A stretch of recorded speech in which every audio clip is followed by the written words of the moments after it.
Welcome back to the Brush Creek Podcast. I'm your host, Chance Tudor. And I'm Jess Truehill. Welcome back. This is episode 5. Number 5. So if you're hearing this episode, then we have had our 4 episodes drop at once already. That's exciting. So now we're live and we're out there. We're on all platforms that we knew of. Noah's taking care of that. He's hooking us up with all the platforms. I think for a long time I thought it was just Apple and Spotify, and turns out there's way more than that. But there's a lot. Yeah. So, and we're doing video. Obviously, you're seeing this or listening to it, one or the other. If you are listening to it and want to watch, be sure to check us out on YouTube, Brush Creek Podcast 27.3, and we try to film every podcast. Having said that, Chance and I are not tech savvy. Not at all. That's why we hired an editor, and right. And we just give it to him, let him do his thing. Out of 4 episodes, we've learning the camera. We've already messed up twice. Episode 1 was just Chance and I, and we filmed it in slow motion. So we didn't have to. Noah had to figure out how to collaborate with the voice. Episode 3 was with my son Max. It was a phenomenal episode. He'd honestly done really well. I was so impressed with him. And then we found out we filmed in mobile style, so it only caught the center, which was Chance. It just got me. Max is on that side, and I was over here, and you never knew we existed besides our voice. But we put a little slideshow together with Max's, some of his pictures hunting, growing up and stuff, and I think Noah's kind of putting that together. And so anyways, if you're hearing number 5, you have at least had an opportunity to listen to the first 4, because we dropped those in one mass upload. And which we've mentioned before, that's the best rate for a successful podcast to start up. So here we are, episode 5. It's been great. We've done one ourselves. We've had Chris Becker. We've had my son Max Truehill, and then we had Eric Gudgel, a good friend of ours, and a rep for our company here, L&L. He's a sunglass rep and a big buck killer. And he was fun to listen to. He can talk. Yeah, and he reminded me, or just helped me remember to what the importance of hunting is, and it's get back to family. Yep, friendship, family, and just being in the outdoors. So don't worry about the big buck. Just have fun with your friends, family. That's what it's about. Yep, he's killed some good deer, and I'm sure we'll have him back again sometime to maybe tell a fresh story when he kills something this year or next. So, anyways, a little update. I'm gonna let Chance take over with that. A little update on the weather and the deer wood activity. So a little bit of a rut report. We are, what's today? November 13th. November 13th. My mom's birthday. Happy birthday, Mimi. Happy birthday, Ricky. We love you. We do love you. Let's see. It's the 13th. I would say rut is in full swing, without a doubt. The last week, I have been at my own deer camp, while Chess has been in Missouri.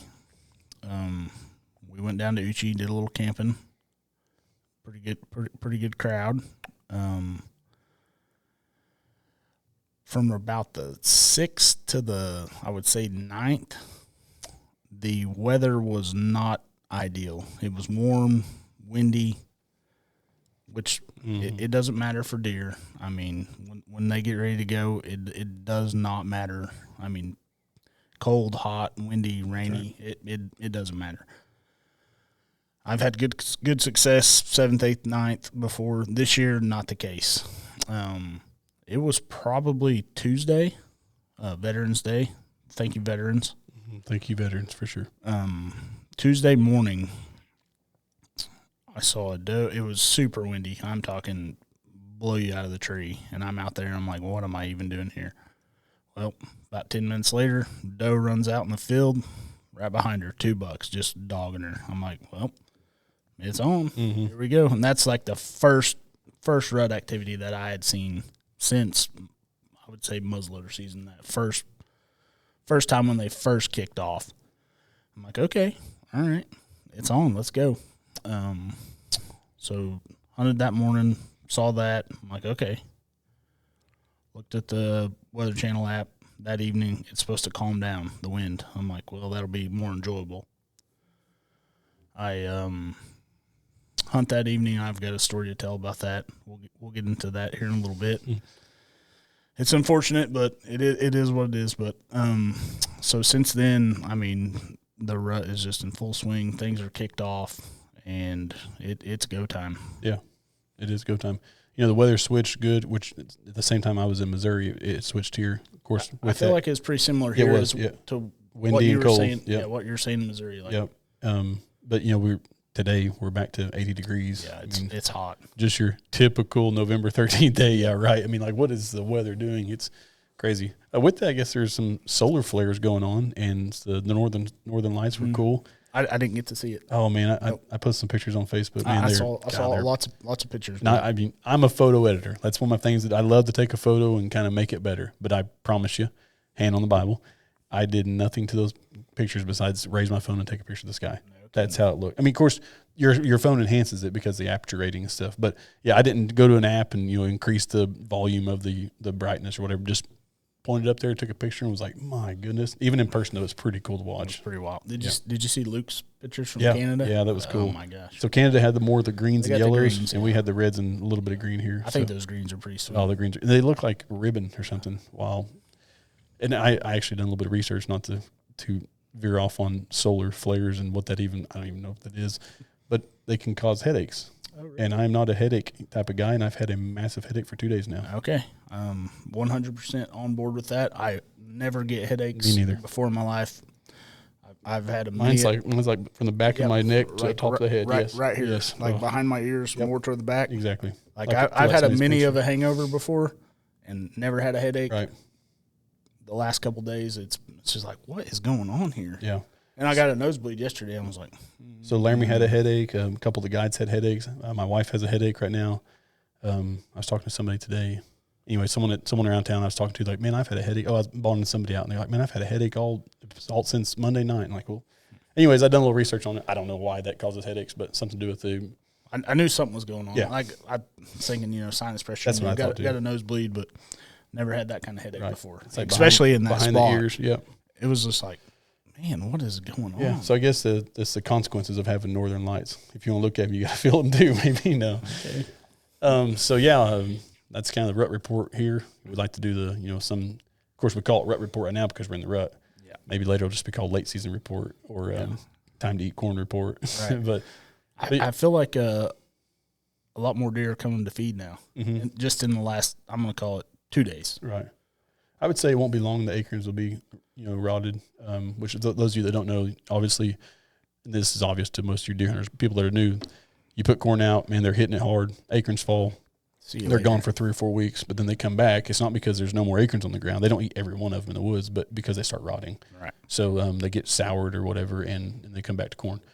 You don't want your corn to get rotted, or only hogs and turkeys will eat it. But anyways, yeah, so that's a little rut report here. And I was actually curious too. It's cool to hear Chance talk a little bit about the rut because I've been gone for my hunt was I don't remember, Saturday through yesterday. So the 7th through the 12th, I think is what it was. 7th through the 12th, 8th through the 12th, something like that. And I would say, as far as a rut standpoint, because last year I don't even feel like there was a rut. Right. It was hot all year, dry. This year it's probably one of the best ones that I've seen in a long time. Yeah. As far as deer on their feet in daylight, acting stupid, chasing, seeking. I mean, even from the road, mm-hmm. I saw a nice buck hanging out with a doe, 50 yards from the dirt road. Right. Pretty good buck too. Like in a spot where there's not a whole lot of deer hanging out. Like mm-hmm. they're not supposed to be there. Right. So I'm the typical hunter that has maybe not got to really experience or see the rut like TV or like the Western Oklahoma hunters or the Kansas hunters. And I think a lot of that, those who are local to Northeast Oklahoma can understand that because if you're not in the stand during the actual rut, it's hard to really just drive around here and see it because there's so many ridge deer, there's so many woods deer. They're not just standing. I mean, I'm not saying they don't. I've drove by fields and see them standing out there, but not just real often. And it's to be in the woods and watching a doe come by. It's not every day here. When you're in, I've been in Western Oklahoma and Kansas, and man, it's wild. Like you see one doe come, you better be ready because there's probably gonna be 4 bucks behind her, and they're usually it's a small buck, then a little bit bigger and a little bit bigger than the daddy up in the back. Yeah. But anyways, I got to be in full rut this week at Clarksville, Missouri, which we've talked about up to this episode that I was going on this trip. Believe me, and didn't happen, but my goal was to be having a skull-capped head sitting here, show you guys what I got while I was in Clarksville at Indian Hill hunts. But that didn't happen, and that's part of hunting. Hunting is not fair. It's there's times it's not fun, but when it is rewarding, it's unreal. But I, having said that, man, I was there for 5 days. We hunted 4 whole days, and then the 5th morning, and then we came home. So 9 hunts, 4 whole days and one half, 9 hunts total. Averaged about, I would say, probably 9 to 10 hours a day in the stand. Oh, nice. We'd hunt from 5:30 in the morning, or get to the stand 5:30 before sunrise, and we'd usually get pulled out by 10:45 or so, and then we'd go back at 1 and hunt until dark. So did you have to go back like at a certain time in the morning? You could have said all day if you wanted. Yep, every morning they give you the option. Do you want to sit all day? Did you pack a lunch, or do you want me to come get you? And you're with it. If you like, say you went in at 10:45, was that like kind of we're coming back by, like if you want to go now? Yeah. So in the morning he would tell you, I'm going to be there at 10:45 unless there's otherwise. So if at 10:15 you text him and say, hey man, I'm in the middle of them, just roll come get me later, or just I'll see you at dark. You had that option. It was full. I mean, they gave you. They treated us great. Hospitality was phenomenal. Indian Hill Resort, or Indian Hill Outfitters, or Hunts, whatever it's called, in Clarksville, Missouri, is a great place. It wasn't, and I don't know, the pipe dream was just, there's 180-inch deer there. Let's go kill one. Roll in, let's kill yeah. What you'd expect, going to northern Missouri, exactly, or Kansas, during the rut. Most places aren't like that. Right, it's tough, man. Hunting's just tough, and I'm probably not a good enough hunter to go kill 180 or 90-inch deer, but I did everything that I could possibly do to get it done. I had a lot of great opportunities. I saw 64 does and 35 bucks, 99 deer, and 9 hunts. It was pretty awesome. So did not see a shooter until the last day, probably 2 hours before the guide come to pick me up, and by then I was just over it, and it was no possible way of shooting him. He was locked down at the doe and ran and gave me just a glimpse of who he was for half a second and ran up the ridge. Actually, they were chasing a bobcat. One of the lead does in the pack were chasing a bobcat out of there, blowing at her. And I heard her blowing. I thought she's blowing at me. Like, how in the world is she smelling me? I'm using scent thief. There's no way. No, the wind was in my favor, and I look up there, and here comes a bobcat down the ridge, and this doe's behind it, just stomping at it. Anyway, so they run the bobcat down, and behind her was another doe that was kind of actively just helping, being a warrior. And behind that doe was a hot doe, and that's the big buck was on her. And it was a nice buck. A buck had split G2s and split G3s, probably 165-inch deer. Shooter all day. Yep, got to see him for about 2 seconds. And I had my bow in my hand. I actually was completely ready because there was does coming. But, all in all, I had a good time. The camaraderie was great. There was 19 hunters there, and there were 6 or 7 guides. I think there were 6. Some mornings only 2 guys would go because they stayed out too late the night before. Laramie and Rusty and I went to bed every night like at 8:30 trying to get some sleep, and because we came to hunt. Like, we didn't come to visit guys from all over God's creation and talk about what they do for a living, which is great. We visited them at lunch, but they'd stay up till midnight talking and drinking, and we just went to bed because we were there to kill. And that's, like you said, you guys went to bed early. If you've hunted all day, set till noon, set till 10:45, then got back out there for the evening for multiple days, it is rough on you. It is so rough. There was a couple guys that hunted 2 whole days in a row. Day 1 and day 2, they hunted all day. And then day 3, 4, and 5, they're like, I can't do that anymore. Yeah. So we try to preserve ourselves a little bit to be able to last and to be efficient and sufficient. Rusty, we were going in day 2. Rusty actually did not go Sunday morning, which was day 2. He was a little bit nervous about the wind. He gets kind of sick in the tree, vertigo. So he was going to wait till evening. So that evening they decided to put him in a blind because he was borrowing my Raven. Laramie and I shot Matthews. He was borrowing the Raven. Put him in a blind, and on the way in we see an 8-point walking across the field, and it's a big 8-point. I told Rusty, I said, man, that's a 140, 45-inch deer probably. And it was a real framey sucker. It's walking like kind of toward the truck, and the blind that we're going to is on the opposite side of the truck. And I said, man, there's a good chance that deer will probably surface in a little bit. So we got him situated in the blind because it kind of rolls off the hill that he couldn't see us. And I think it was like 45 minutes to an hour later, he comes in at 55 yards, and Rusty said he was watching some does and some turkeys, and just happened to look back, and he's like, oh my goodness, that's a good deer and big mature deer. So the policy there at Indian Hill is if it's not over 140 inches, so you got to kind of be able to judge a deer. And they're not going to slap you for killing a 138, but right. Rusty's is probably a 138 to 142, something like that. Good 8. But it's either got to be over 140 if it's under 5 years old, or it has to be over 5 years old. If it's a 6-year-old deer and it's just done all it can do, and it's a 120-inch deer, you're okay. As long as it's a mature deer. But if you're going to kill a 3.5 or 4.5-year-old one, it better be big. And they don't really want you. And there's there was a 4.5-year-old deer that was a 6x6, and I hunted there the first day. He said, if you see him, do not kill him. He's on the no-hit list. Yeah, and I was just like, boy, I prayed, God, please don't let that deer come in. I'll gladly pay the fee. So the fee, if you kill something that's not on their wish list or that's underage or underscored, is $2,000. So, yeah, expensive hunting gets real expensive when you get in panic mode. So there were 7, I know for sure 6. If they found number 7, I'm not sure. We left that morning. I didn't hear if they had found the deer there that a guy killed that morning, but let's say 7. 7 of 19 hunters killed, and only 2 of them were actual hit list or good bucks. The other 4 to 5 were $2,000 deer. And that's just because of experience.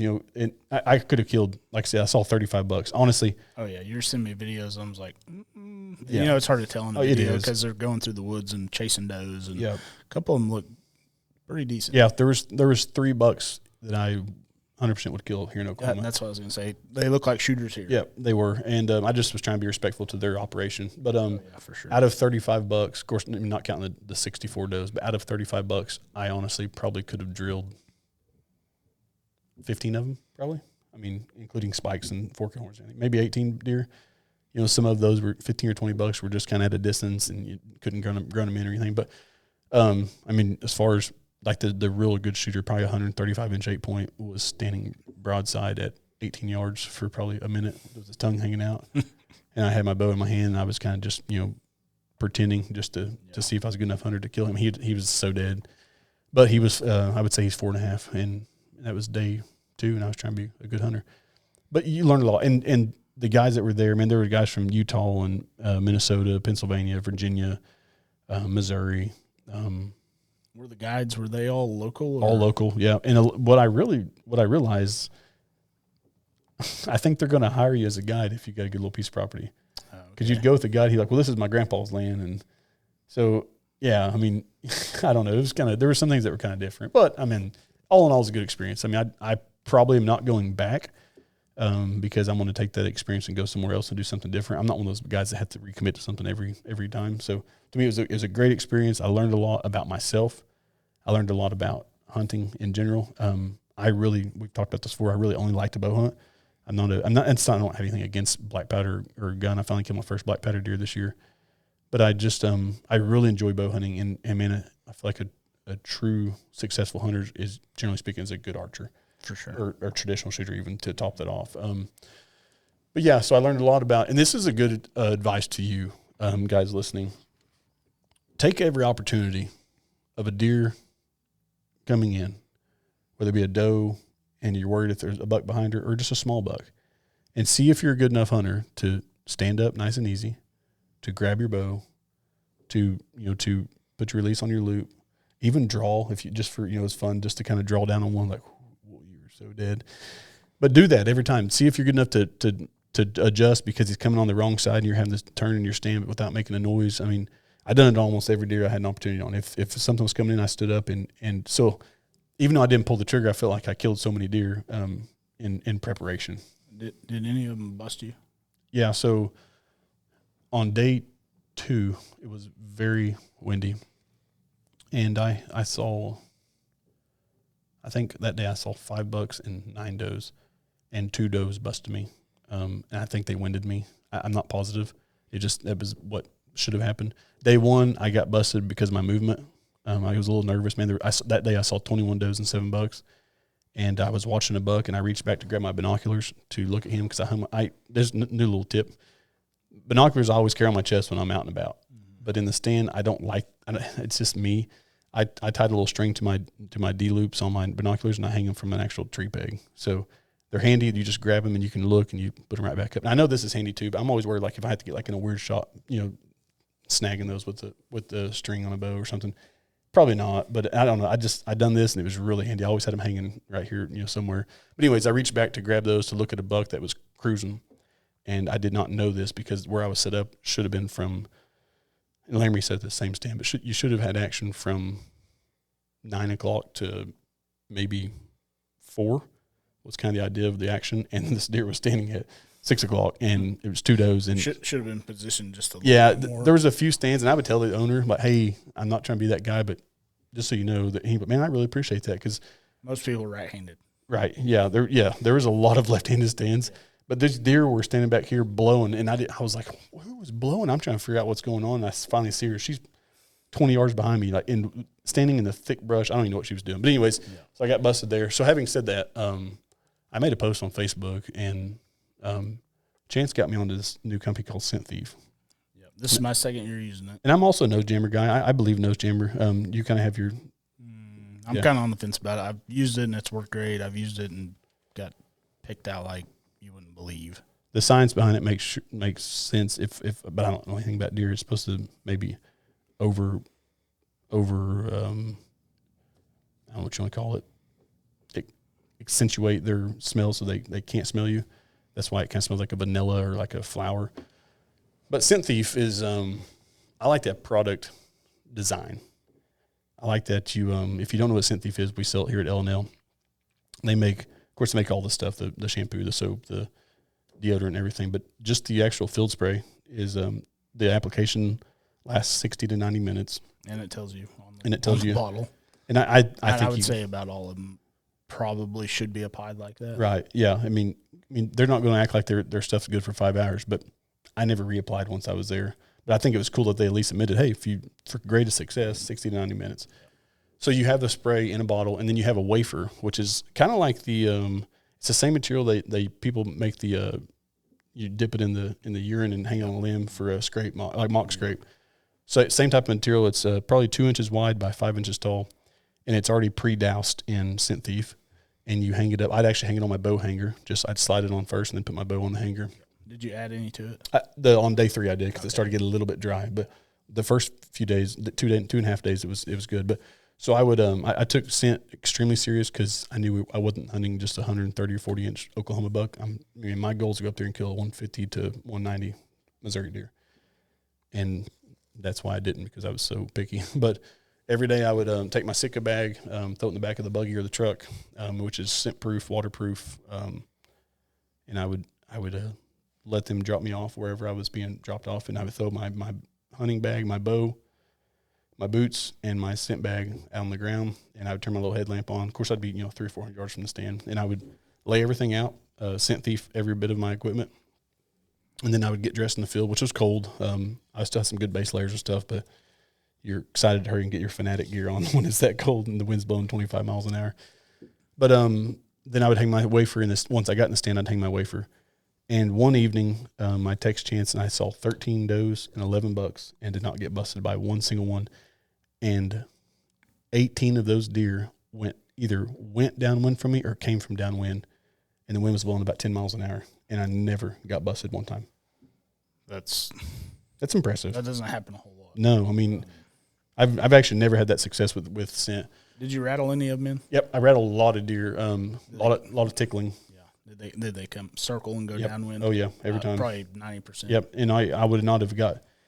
I mean, I'm giving a shout out to Scent Thief. If you're hearing this podcast somehow, maybe you'd holler at Chance 9 sponsor us. No, but a shout out to Scent Thief, honestly, because I think that my success rate of 99 deer and having probably 5 deer out of the 99 bust me, one because of movement. That's pretty good. And I'm talking, we hunted in high winds. You can ask Laramie and Rusty. It blew anywhere from 5 miles an hour to 24 miles an hour and gust up to 40. Yeah, it was getting it. Yeah. I mean, trees were swaying. The first day I hunted a thicket, and I thought, man, the visibility's not very good here. And I went 2 days later. Visibility was phenomenal because so many leaves that fell off. Yeah. Now, having said that, it was a lot louder to get in there.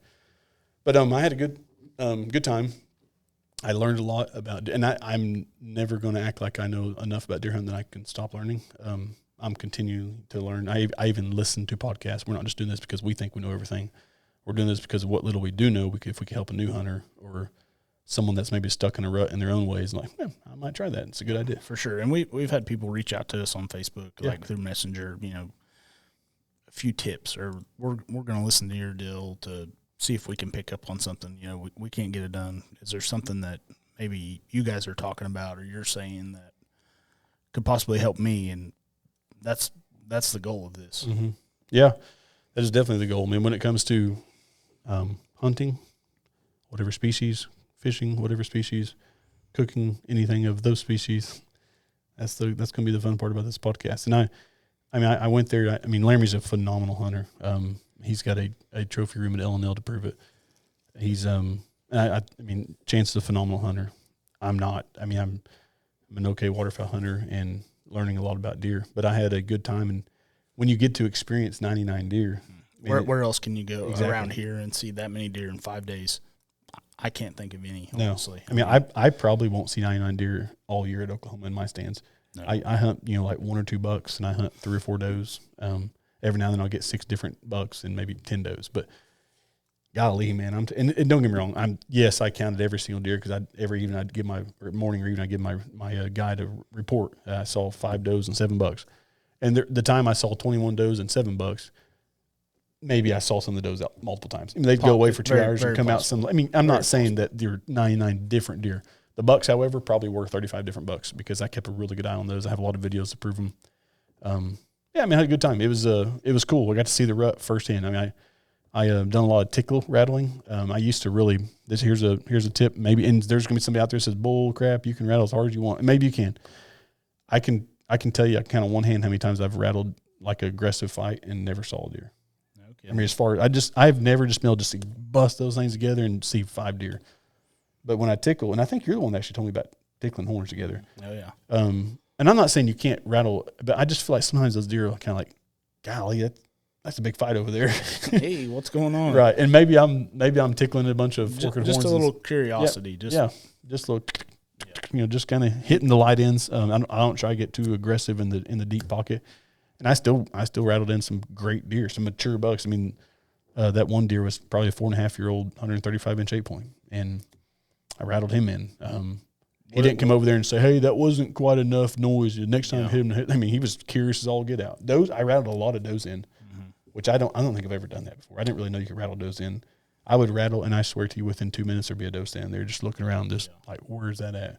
Well, when they're coming into estrus, they're playing a game also. Like they want to show off and be like, "Hey, I'm over here. Let's make a little circle." Yeah, typical one. Yeah, come out here. Throw the little tail up. Yeah, that's exactly what happened. And by doing that, if you got a doe that's coming in or in, she's got a scent about her. So if you can rattle in a doe, then you're probably gonna see a buck too. What kind of horns? I'm using the black rack. You like it? I do because they're packable, and I'm not completely sold on them. Yeah, I'm not gonna act. Did you have like the little silencer?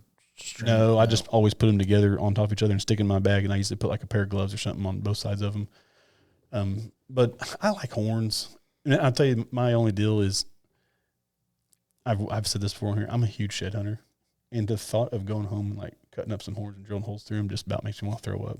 Not me. So I bought a pair of the black rack because I look at my horns at home and I'm thinking, that'd make a good set, man. And I'm like, because you see a lot of guys, they'll take a set of horns and they'll cut all the sharp tips off, right? Cut the eye guards off for sure. Yeah, for sure the eye guards, and then they'll just beat your hands to death. Right, and then they'll just cut. Of course, you would not do it to this horn, but they'll cut them a little down, and it's a great idea. I'm not saying it's just not for me. The rattle bags, I used to have one of those. Thought they worked pretty good because they're a little bit less aggressive sounding, and I think that helps. Call in just every deer. Yeah, I always have that in my bag. Yeah. I think those are great. I need to get another one. I don't carry one like I used to. I don't even know where mine's at, but I had one that was made out of the actual old dowel rods. Now they're plastic, I think. Yeah. I actually was at Atwoods the other day. TJ and I went to Bonita and Blue Jacket, went to Jared Langley, taxidermist, and come back through, and I was like, let's pull in Atwoods. I need to get some feed or whatever. And he's like, you got one of these bags? I was like, yep. I was like, you need to get one. And they had one. It had like, I don't remember what brand it was. It had maybe 3 dowels in it, and I hit them together, and I was like, you don't want that one. Right. It sounded not right. Right. The one I have has like probably, I'm going to say six in it, but they're not wooden. And they're all different sizes. Some of them are half, right, and some of them are full. Yep. Yeah. Yeah, they sound good for sure. And they're so much easier, man. You can just throw them down in the pocket of your backpack, like the outside pocket, like a drink pocket. I like the black racks. I like the idea of how they feel like a full set of horns instead of just two sheds. Yeah. You didn't break them. No, I've actually saw some people break those. Oh, yeah. And one day, that last day, I thought. And if you're getting after it, I mean, they're plastic. That'll happen. Right. The last day, of course, it wasn't as cold if I'd done that before, but I was telling myself, I'm getting ready to get after these things because I'm going to see if there's something big here. And that's kind of where I'm going with. I mean, I don't just constantly just beat the crap out of them because I want to see deer. And by drawing in a 110-inch deer, you might have an opportunity to draw in a 150-inch deer because they're scent or whatever. So anyways, I don't just annihilate horns every time I rattle. Sometimes I tickle, sometimes I get a little bit meaner. And I try to really, you can almost close your eyes and picture that fight. Some people just start just real fast. Like I did the whole. Yeah. If you've ever heard bucks fighting. Right. Kind of like rams. I mean, they're going to hit and then lock and twist. Hit and lock. Yeah. Like little bucks, you see them out there. They're just kind of sparring around. Right. Like just ting, ting, ting, and then they'll kind of quit, and then they'll just ting, ting, ting, ting, ting, ting, ting, ting. And then if you hear like a couple big bucks fighting, like getting it on, it's insane. Right. Yeah. And some guys, and I haven't witnessed that very often. To full mature, just hooking it up. I haven't witnessed that a whole lot. Right. Probably 4 or 5 times in my entire life. But seeing the little ones spar around, I would say that is very common. Yeah. And I also wonder sometimes that when you're making that light tickle sound, if they don't even think it sounds like a deer that's making a scrape. Yeah, could be. Because if you'll ever like sit and watch a deer, you'll hear the horns kind of hitting around the limb, ding, ding, and it kind of sounds, of course you'll hear them paw and watch them throw dirt and do their thing. But did you rattle every time you sit? I think every time it's set, yeah. I would try to do like a last resort deal. I don't want to get in a stand in 20 minutes. Like, all right, I'm here, everybody. So it would be like, man, dude, I feel like it should happen any second. What if I just and by doing so, I will tell you this: every single time I rattled, but once I saw deer. So it was prime time. Like we were in the rut. I grunted in. I rattle every single time. Do you? Every time. Well, how long do you like to be there before you rattle? Is it kind of your last resort sort of too, or somewhat? Like say in the mornings, I like to get that prime time out of the way. Mm-hmm. And say you're getting up there, like it gets daylight at 6. I want to be probably post 8 o'clock. Yeah, that's about like me. Yeah. There's if you plan on getting down at 9, you feel like there's kind of that lull probably. Like you got the early daylight movement, and then 8 o'clock, it's like, I haven't seen nothing in 45 minutes. It's like, all right, let's make something happen. Let's get it. And then ting, ting, ting. And then what do you know? Buck pops out of the holler. It's like, what are you doing? Just hanging out over there, just waiting? Like, what's going on? Right. Yeah, that's exactly what I do. So in the evening, like if like we got in the evening, I don't mind right after I've got there. Okay, so we would get there at 1:45, especially because if the leaves have fallen and I'm walking in, like deer are very curious creatures. Right. Like there's no telling how many times I've walked in the evening after the leaves have fell, especially down timber ridges. Walk in and get up there, and then you turn around, and there's a deer there. Right. I mean, they're wanting to check stuff out. Mm-hmm. Yeah, I like that aspect. So I'll like in the evening, which at home I'm never in the stand at 1:45 or 2. There, I mean, like I ate lunch, I took a 30-minute nap. I'm ready to do something. I'm not here to play Monopoly. Like let's get out there. So yeah, we were at the stand early. So I would sit for 30 or 40 minutes just to kind of, and maybe you're probably right. If you're making a little bit of noise, maybe it's a good idea to do it then. But I was thinking, my process was thinking, I'm going to sit for a second, let everything settle down. The buggy just drove away. Then I would just, and at first I'd put on a little grunt show. I just, bap, bap, bap. Yeah. Then I'd wait a little bit and I might change the tone of it. Bap, bap, bap. So, and that's a visualization. I'm thinking young buck and then big buck, and then 10 minutes or 5 minutes later, do a little rattle.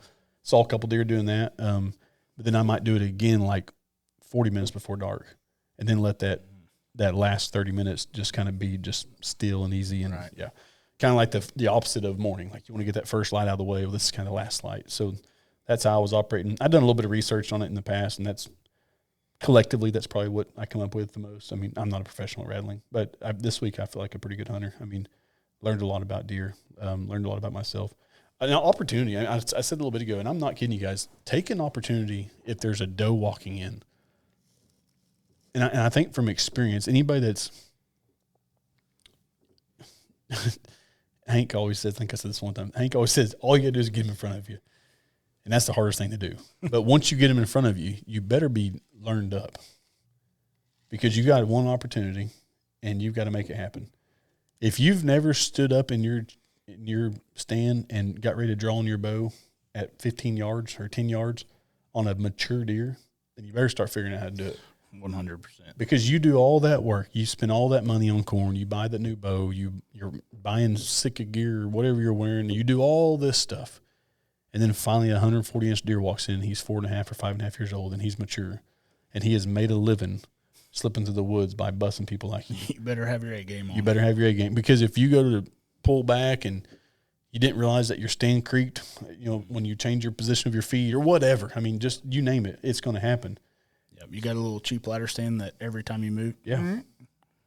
Yeah. I mean, it's a lot of things can go wrong. Good gear for a reason. So I took every opportunity, and I say every, I mean, almost every opportunity I took this past 5 days I thought to myself, I'm coming home for sure. I can either come home with a buck or I can come home with a lot of experience. Mm-hmm. And I come home with a lot of experience. I mean, it's good. 4.5 days, I saw 99 deer. And I was hoping to see 100. I was really wanting to. I actually almost told my guy to wait another 30 minutes because I want to see one more deer. But 99 sounds more believable than 100 anyway. So, but yeah, saw.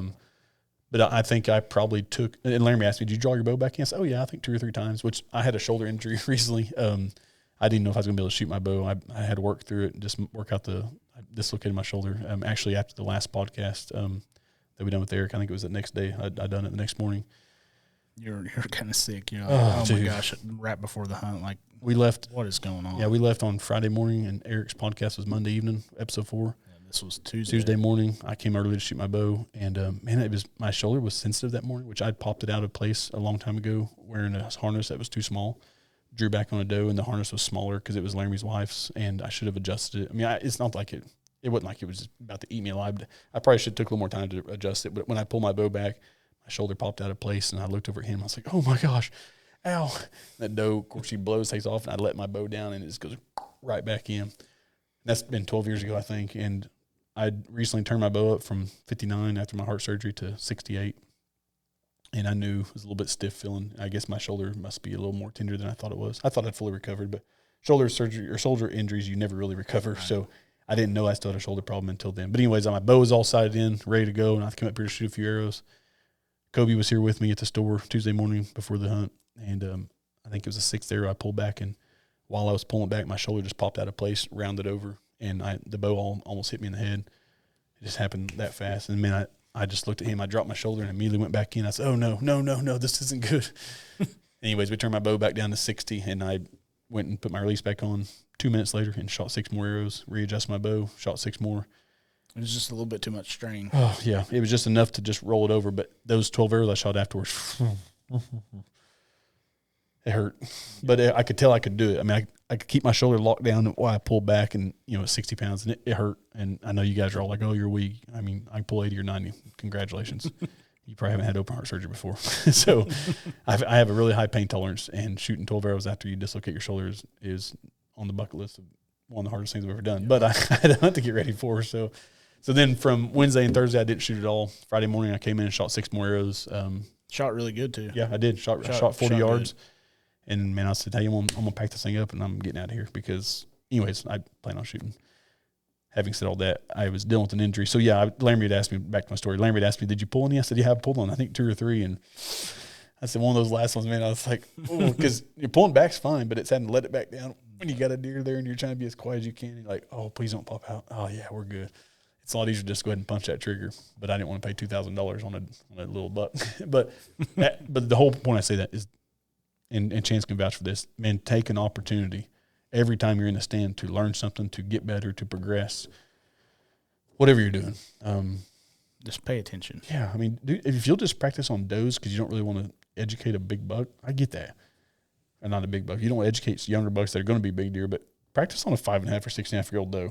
Yeah, good luck. If you can do that, you can kill. Yeah. You can kill. I try to just stay as still as possible. I'm like, they come in, like I'm just chilling, just watching. Which you're an experienced hunter, Yeah. so yeah. Oh, I mean, you don't have to still practice. But I just took an opportunity. I'm not saying that I needed the practice, but I just took an opportunity. Like, I wonder if I kill one of these deer. How smart are Missouri bucks when they're rutting? Well, they're not very smart. But what would you say? You've hunted Kansas, Oklahoma, Missouri. How would you compare Missouri deer to Kansas as far as, are they smarter, dumber, similar? I think Missouri deer is the dumbest deer I've hunted so far. No kidding. Yeah. So, Wow.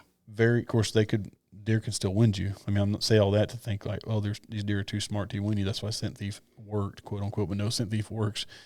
But I don't feel like these deer were really just looking around a lot. No kidding. They're kind of out. Of course, it was middle rut. Yeah, sure. But even the buck I killed in Kansas is a very mature buck, 145 and 6/8 or 144 and 5/8, something like that, 8-point. Very mature deer. He was making scrapes. He made 3 scrapes before I killed him. In the last 5 minutes, he stayed behind a cedar tree, knew something was up. Mm-hmm. He was smart. Yeah, the mature ones are. Yeah, he was smart. Sure. I mean, and I had my bow full draw for probably 3 minutes, and my arms were about to give out. I was fighting in this just chads. I rested my cam on my leg, like tucking your elbow. Yeah, I did that and rested my cam on my leg and just held back. But praying, just like, oh, please let me hold it back. And then talking to Laramie a lot. He hunts in his place in Kansas, and yeah, I mean I think Kansas deer are pretty smart. And somebody out there is going to disagree with me. The deer we were hunting in Missouri, maybe because I see so many hunters, maybe because the ranch we were on shows 20 hunters a week, and a lot of crops. Yeah, for sure. A lot of tractors, a lot of stuff going on. Yeah, and there's stands everywhere. So maybe they just think every stand is just part of the woods. I don't know. Maybe they're just dumb. But I feel like here in Oklahoma, I feel like our deer are the toughest, especially ridge, by far. Ridge deer where we're hunting. I haven't hunted in Arkansas, but I would say that they would probably be comparable to Oklahoma, just because of the thicket, the terrain, and the amount of hunters that are there. Compared to if I've hunted in Kansas, done a lot of walking in Kansas, and you can walk up on a 2 or 3 year old, 130-inch buck, and I feel like I could be successful at walking up and killing one of those with a bow. Mm-hmm. Definitely with a rifle. I mean, that's not even a problem. I was just sitting here thinking to myself about the difference in Missouri, Kansas, and Oklahoma, and what just now, I think Larry and I talked about this possibly, but what just kind of struck my interest for a minute is the thought that I saw 99 deer and wasn't hunting corn. Mm-hmm. We're so used here at home to, well, I don't know where my deer really live and where they really want to travel, but I'm going to make them travel over here because I got 200 pounds of corn out. Right. And I'm hunting a place that these guys done their homework and they put stands in good locations. Now, and not every stand was set up how I would set it up, but I think they're trying to be like overall, they're trying to, the guy with the crossbow, the guy with the regular bow, the guy with the rifle, the guy that's left-handed or right-handed. I mean, I get it. I mean, if they were my stands, they'd all been set up different. But for the most part, like I would sit somewhere and be like, what in the world are we doing here? Like what? And then a little bit later, like, holy crap, that's where those deer walk, right through there. They only walk right through there. So yeah, they've done their homework. I would say that's probably one of the biggest differences between Kansas. I haven't been to Missouri, but what you're saying, deer travel the same path like 90% out of the time. For sure. Probably. Oklahoma, those 4 does, they're going to come over here. They're going to jump the fence there. They're going to walk in here. Next day, next day, they're going to come out of that holler over there. Absolutely. Like, you don't know where they're going to come These from. deer, so I hunted one stand 3 times. I hunted the ranch 4 times, but morning and evening on day 2, and then morning only on day 4. Yes. And all 3 of those hunts, I mean, I guarantee you that a deer could have walked a thread line of what they all done. Mm-hmm. It wasn't like, one of them missed it by a tree. Like, they're all on the exact line. Like, you spray painted a line, so you got to walk right here. Like, so I wasn't even really worried about my peripheral stuff. I just was watching this trail, and it's not even really a trail. It's just between some trees. We used to have a place over in Grove that we called the Kissing Tree, and deer would walk all the way down the ridge just to come to the tree and like almost like lean against it. It was like an energizing tree, like. And I'd look at some buddies and be like, what? Like, it was Hank. And like, how did you find a tree like this? Because those are hard to find. Oh, dude, it was like, especially around here. If they came out of the ridge, they came out of a holler, if they came down the ridge, over the ridge, through the ridge, they had to come to that tree. And it was a big old oak tree. But yeah, it was kind of like that. Like, I don't know why these deer feel like they need to walk there. They just came down this ridge, and all of a sudden they walked straight left, turned straight right, and they come right down this trail. So yeah, I mean, I think the Missouri deer, I would say they're probably the easiest to hunt because we did all that with no corn and saw that many deer and patterned them that much. Right. So when Oklahoma, you got hunt over corn. And all you guys right now is thinking, well, you a bunch of cheaters. Well, that's fine. It's a lot, success rate's a lot higher. So yeah, come try it out without it. Yeah, and we're $2 state. Yeah, go try it out in Oklahoma without corn. Good luck. Yeah. Unless you're hunting maybe like a pasture, like wheat pasture or something. But yeah, I think having said that we target deer over food, and they're still that hard to hunt. And they walk through the woods, head one way, head back the other, head the other way, looking up in trees. Just, I mean, it's all they do is just checking stuff out. I mean, they're an actual prey.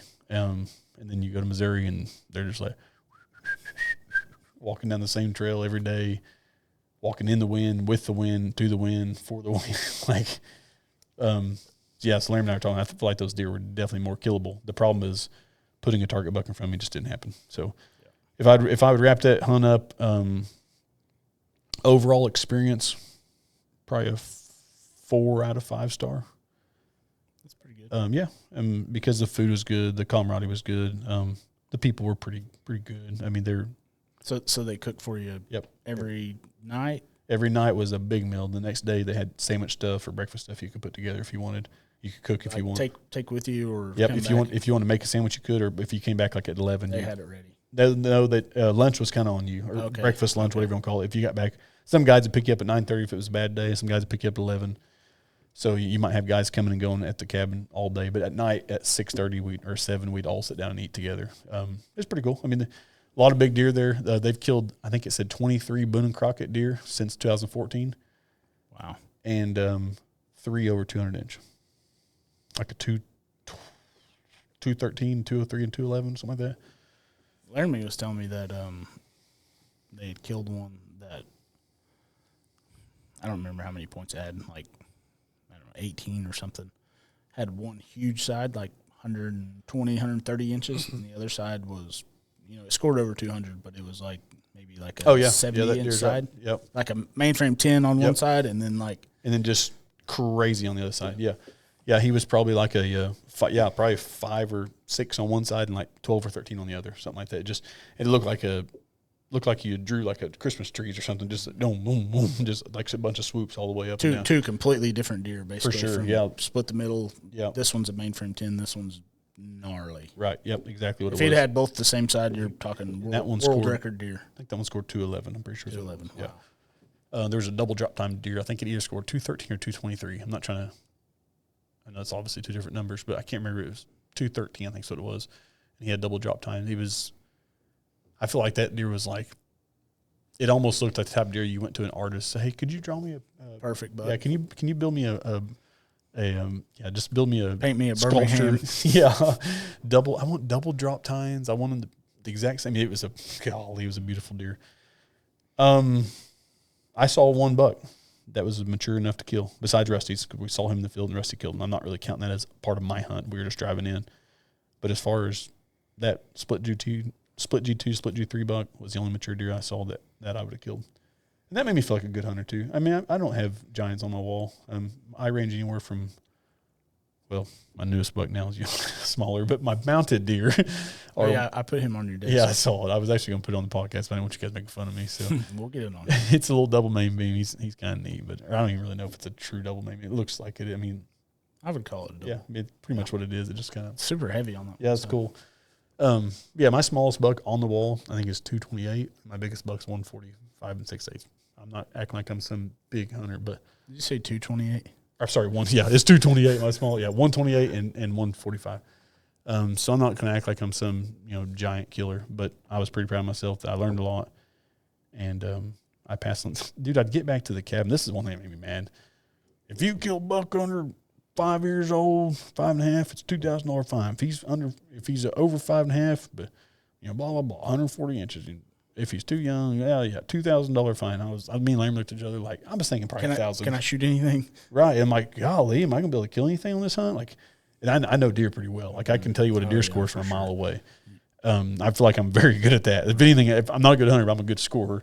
But I came back that first night and showed that guy that picture of that deer that I think was probably 132 to 5. And he said, "You didn't kill that?" I said, "Well, no, it's not a 140-inch deer." And he goes, "Golly, man, he's pretty good though." I was like, "What are you saying?" He was like, "How old do you think it was?" I said, 4.5. Man, that's a hard one to pass right there. I was like, "Would you have charged me $2,000?" No, not for that. Can't get a good read on it. Like, and I was like, "You got to be kidding me!" Yeah, like, what am I supposed to do? FaceTime you every time I see something? So that kind of aggravated me. So the next day, he's like, "If he comes in again, you kill him." I'm like, well, then he did come back in, and both of it. 2 days later, I saw him again, and both of his G3s were broke. And I know that because on the end of his left main beam, about right here, there was a swelled up knot, almost like it wanted to be a point at one time, but kind of like those acorns kind of look. Yeah. And it was on the main beam about 3 inches from the end. And that was on Sunday morning that I saw him, and I drew back on him, and I looked him over. I was like, golly. And I didn't draw back for practice. I was fixing to punch him. Right. Like, and I was like, man, it's day 2. I don't know if that's a good idea. I'm like, man, I saw 21 deer at $7 yesterday. Now I've already saw this thing. I better slow my. You're thinking it's on. I better slow my roll. Yeah. So then when I saw him Tuesday morning, because Monday we went to another farm, you're hunting just different places there. You might have a 5-minute drive in the morning right there by the lodge. You might have a 45-minute drive, depending on where you're going. But the Tuesday morning I see him, and I'm not kidding. I'm positive he is. I got a video of him, unless it's just a twin. But he has that same knot right here. But hit both of his, one G2s broke all the way off, one broke halfway up. So he went back to like probably a 122 or 3-inch deer. And I feel like I said G2. I meant G3. If I did say G3, I'm not sure. As far as deer getting busted up, in my experience, you don't see that a whole lot here in Delaware County. Right. Go to Kansas all the time. You know, you'll see a mainframe 8-point one day. The next day, I mean, he's a 3-year-old probably, 120, 25-inch deer. Broken G2, broken G3 or something. Oh, yeah. Come back by, you're like, oh, there's a 7-point, and you get to look, and you're like, that's the same one for sure. Yeah, and multiple times have I seen that. Larry texted me that morning. He said, did you see that buck they told you to go ahead and shoot? I said, yep, he has broken G3s. He said, are you serious? I mean, I think and I sent him a picture, or maybe I showed him a picture back of the cabin. He's like, holy crap, that is him. Yeah, it was aggravating. I mean, I don't know. I mean, I'm over here like, I don't really want to sign a $2,000 check for one of my better deer. I mean, it wouldn't be my best one. I guess if I only killed a 120-inch deer, and because some of those guys there, like, this one guy killed a buck, and I'm not trying to bore you guys with all these stories, but we get back in the truck, and I said, well, I heard you shot one. Oh, dude, good deer. I said, was it a 10? Yeah, he was. He was a white 10. White horn. I was like, yeah. Or he goes, yeah. And I said, yeah. So white horn buck. Yeah. That's was he with the doe? Yeah. I said, dude, that's awesome. He said, how'd you know that? And I just saw him. Yeah. I don't want to be like, well, I passed on him. And I said, yeah, he came by my stand, and he said, did you not shoot him? I said, well, no, I didn't. Sorry. He was like, man, should I pass on? I said, no, I think he was a pretty good deer. I took some pictures. I said, was this him? And I showed him a picture. Yeah, that's him. Dude, what's the odds of that? He said, what time was that? And I looked at my photo. I said, that was 8:23 or something. Yeah, I shot him at 9 o'clock. So their policy there is 2 hours minimum because, they don't know. I mean, they're not – most of the guys that are coming there aren't legit hunters. Hey, where'd you hit him? Well, I don't know. It looked good to me. I mean, then you got a gut shot or whatever. So they go at 2 hours, they'll go find the arrow and they'll look for blood, and then they'll either pull out or push. And they found his deer pretty quick. I think it was like 3 hours later because they ate lunch and stuff. But was that with the compound or crossbow? Crossbow. Yeah. And arrow broke off like 12 inches of a 20-inch bolt broke off. No blood on the veins or anything. Weird shot. I don't know what happened. Wow. Shoulder, I'm assuming, but not crossbows usually, shoulder's no big deal. Mm. But they found the deer, and he was about 105-inch 8-point. Wow. Yeah, and not that white, kind of white horned. So he called it the big white 10. Okay. So the guy's, maybe struggling counting a little bit. That's all right. But what I'm saying is that guy thought he'd kill something. He good. was jacked? Yeah, he got a $2,000 fine, but he was jacked until he found out about that. That's good. Yeah, so that's hard. And he has more money than me. But. Right, and what Indian Hills is trying to say is, listen, we're trying to grow big deer. This is what we're doing. So if you're going to come in here and jack around, you're going to pay $2,000 for it. And I get that. And I think, like, the further the hunt went, I was telling you that I feel like Laramie and I and Rusty were kind of nobodies there because some of these guys had been here before, and some of them were big wigs, and some of them staying in the house and not the lodge. And then I think as time went on, they're kind of like, man, Laramie and Chaz are actually legit hunters, and Rusty's killed, so yeah, they kind of know what's going on. yeah, I think they started respecting. It's like, dude, you passed on him? I'm like, yeah, man. What was that? I mean, it's a 132-inch deer. That's exactly what that thing probably is, 132. I'm like, yeah, I know what deer are. Yeah. I'm not acting like I can kill them all, but I mean, yeah, I had a good time. I learned a lot. I really did. And I think my biggest takeaway, I'm kind of stealing this off Laramie. He said his biggest takeaway was finding out that hunting out of a safety harness is really not that difficult. And when he told me that, I think he told me that on Monday. I said, "You've been using yours every day." Because you're supposed to. They make sure every day you got it on, and I'd get there in my stand and take it off. I hate harnesses. Of course, I'm over here. I'm just scared to death about my shoulder, which my harness fits great. It's a muddy. It's built really well. Ladders. Most of the time I hunted was in ladders, so I didn't wear one. They're just a pain in the butt to deal with, climbing with them and stuff. Right. And somebody out there listening to this, like, you're an idiot, Chaz, and I know, and I ought to make a promise to you guys and to my family that I'll start wearing one.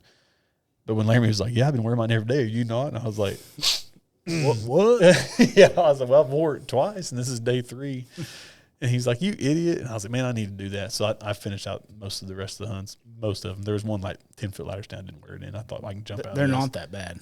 Right, they're really not. So I need to get better at wearing them. On those McAllister Army ammunition plant hunts that I've been on, you have to wear one, or you're supposed to. Right. They're not coming to like check on you, but I wore mine the whole time.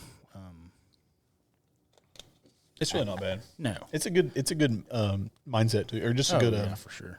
Yeah, just. I mean, I don't wear one here, but you're hunting in your own stands you built. Yeah, pretty sturdy. They're homemade. Yeah. And I should still wear one. I mean, a lot of things can go wrong. You're going to end up on your head and break your neck. I mean, bad stuff can happen. Yeah. So I'd say that's one of my biggest takeaways. That I think I probably wore it out of 9 hunts. I think I probably wore it 5 times. If my wife is listening, I'm sorry. She thinks I probably always wear one. I hate them. Man, I hate them so bad. But I need to start wearing one. So that was a good takeaway. Actually, just hearing Laramie, I was kind of like, he's right. How am I going to argue with that? Like, man, you're stupid if you wore a safety harness. Chaz, go get your harness on. Excuse me. So it was a good reminder. My second biggest takeaway was probably scent control, because I get so used to killing or to hunting my deer here that I think I know so well that I don't think it's as important. Like, just hunt the wind, you're fine. And I am all about hunting wind. Don't get me wrong. I'm not going to get so infatuated with scent control that I think I can go hunt a downwind just for the fun of it. Like, that's just dumb. If you can hunt the wind, hunt the wind. But I think it was a good reminder to me, like, even when you want to get bundled up at your house and drive there, I mean, you shouldn't. You need to bundle up. You need to get dressed in the field. I like to take every precaution that I can. Yeah, it's good. Gear in the tote. Yeah, I'm down. I'm all about it. This whole spray down deal, I was really worried about my clothes being like too wet. Like, man, it's cold. I don't want to spray them all down because I wear that Fanatic stuff. It's kind of wool like. But dude, by the time I got to my stand, they're always dry. You could feel it was dry to touch, and it smelled. Did you ever get any like on your binoculars or anything? No, because my binoculars would be in my bag when I was doing it. I just wondered if you noticed like the little like tiny, like there would be like little white dots on it. Oh, really? Like you can like see where it dries. So you can see the scent, kind of like when you spray it. When you spray it, yeah. Like so I have the Sitka bino harness, yep. Binoculars, rangefinder, and then it has a little pouch. You showed me the little pouch. Mm-hmm. That's where I stick my pistol. Phone in. Yeah, your pistol. Yeah, I do the pistol. Yeah. Phone goes in the front of my Fanatic vest. Yep. But I noticed little white dots on the grip of my pistol. I was like, "What the heck is that?" Look like spray paint kind of or something. Yeah, kind of. Yeah. And I mean, you can wipe it off. But it dries kind of almost a little bit white. I wonder if that is the actual like adhered formula or whatever. It could be. Housing that. Or I just happened to notice it a couple days ago. Never noticed it before. Man, I'm a huge advocate for scent control more than I was. I mean, I think even on episode 2 or something, we were talking to Chris, and I was like, man, I'm all about hunting the wind. It's not that I don't do that. So I still shower and I still spray my clothes down, but I wasn't going the extra step. I was being lazy about it. I'm go ahead and just it's easy to do. Go ahead and just get dressed in the house because it's nice and warm. Let's get dressed. Let's go. Yeah, and jump in the truck that you just ate a bean burrito in yesterday or whatever. Smells like McDonald's. Yeah, I mean, just whatever. So the extra mile I went. Or if you've got a scent deal hanging from your mirror. Yeah, I have some from, I don't know, the vanilla or whatever, I think whichever one it is. But yeah, you're right. I mean, so just the extra mile that I done to really make sure I was doing scent control, and let that be an encouragement to you viewers. Scent control in the wind are a must. And Laramie's a huge advocate of scent control. There's been times where he's, lecturing Landon or something about it. I'm over there just like, oh, just hunt the wind. You're fine. But no, he's right. I mean, walking in. Take a shower. Yeah, for sure. Do everything. And take your time walking in. Like, there's no hurry. Like, if you're giving yourself enough time in the morning, then you have a better, spook span is big on once that door's shut. I'm going to let you talk for just a minute. Okay. I've got to take a leak. Okay. Spook span is big on once that door is shut at a hunt, that you are making sure that you're no more talking's done, no more whispering on the way to the stand, taking this time, try not to break any sticks while he's walking. Try to do all these little things. Just every little thing adds up when you're trying to hunt a mature buck, right? So, and you think about all of that. Probably some of my biggest takeaways were scent control, and I'm a huge advocate of this scent thief now, and nose jammer as well. I do like nose jammer. I actually shower with nose jammer and deodorant. It was nose jammer, but my actual outer scent control was scent thief, and the wafer. The wafer is something that comes in a little plastic bag. When you pull it out, it is pre-soaked in scent thief. You can immediately smell it. Scent thief smells like a mixture between dirt and cinnamon, maybe, and it's kind of like the vanilla in the nose jammer is to kind of destroy their smelling palate. That way they can't smell, but then you mask it with the dirt. Scent thief probably went the extra step over nose jammer. Nose jammer is just a straight kind of vanilla smell. Scent thief is a cinnamon with a dirt masker. So I learned a lot about that. But with the wafer, when you pull it out, it is already pre-soaked. So after 2 or 3 days, you can reapply it. You just hold the nozzle of the scent thief bottle right directly to it, spray it down, keep it as doused as possible, and that's supposed to kind of help put a barrier around your area. So it shows on the back of the package kind of like almost like a no smell zone, and that's what it's basically doing. The scent thief is just kind of just casting that no smell zone around there. So, I think opportunities when you're hunting, take opportunities on every deer that comes in. Now, I'm not saying like every time a deer comes in, stand up and draw on it. I'm just saying do the things that matter, that when it does finally all come together, when Hank says all you got to do is get it in front of you, when that deer finally gets in front of you, that you know what to do by then. Oh, yeah. Just like Olympic riding a bike. Right. Exactly. You just know what to do. Right. You know how to be careful. You know how to get up. Gold medalists. You know if you need to stay sitting down. Right. Gold medalists, they go and train every year for the Olympics. And they do all that training for 4 years, or lifetime, obviously. But in between each Olympic, they're training for 4 years. And while you guys are not even thinking about the Olympics because it doesn't happen for 4 more years, they're training every day for that one 10-second run, or that one 20-second routine backflip, that one whatever, ski jump, just that one 3-second ski jump. You think about it, and that's exactly what we're doing. We're training, practice, learning for that one opportunity to punch a trigger in a quarter of a second. So, I mean, and that goes back to like Eric was talking last week. I mean, if you have a stand that you're hunting in and you know where the corn pile is, or, you know that, man, standing in my stand is not really an option because it's a little bit too much and I get a little bit too above the limb line. So setting's what I need to be doing. Well, then start shooting your bow setting. Don't go outside and stand in your backyard at 15 yards if your deer's supposed to be at 30 and you're going to be setting. I prefer to be sitting. I would too. If I could sit, it's definitely the best, for sure. But there was opportunities I wanted to be able to see if I could, because here comes the doe, so I go ahead and stand, put the chair up, and I go ahead and grab my bow and just have it. Now I'm already in this position, standing here. All I need to do now is draw. So I took that opportunity. You get a little bit limited, though, if you're sitting, depending on what kind of stand you're in. If it's a ladder stand, it might have rails on the side. Right. So if you draw back and he's dead on and something goes wrong, if you got to maneuver to the right and the rail's in the way, could cause a problem. Right. But yeah. I mean, know your surroundings. Know your what your equipment is. Know, are you a right-handed shooter? Well, I mean, there's no point in practicing a left-handed shot. I mean, to wrap up Indian Hills, not that so much this episode, but just Indian Hills in general, I learned a lot about deer hunting. I'm sorry, viewers, that I didn't bring home 160 or 70 or 80 inch deer, but I brought home a lot of knowledge, and that would be my encouragement to you: is don't feel like a failure whenever things don't go your plan. With anything in life, really. I mean, not everything goes the way we want it, but yeah, I think Laramie and I obviously would have taken a deer if we could have, but we didn't. But he even said, I mean, he's a way better bow hunter than I am. He said, man, I learned a lot this week. I learned a lot about myself, a lot about deer. I said, man, so did I. Learned a lot about what things I need to work on, what things I need to do better at home, because you get lazy at home. Like, this trip was expensive, so like, well, I got to do everything I can to make sure this thing works. Well, I'm spending that every time. I'm spending way more money than that at home. It just don't seem like it because I'm not paying a guide, but I'm buying all the stands, buying the corn, buying the cameras, buying the cell plans.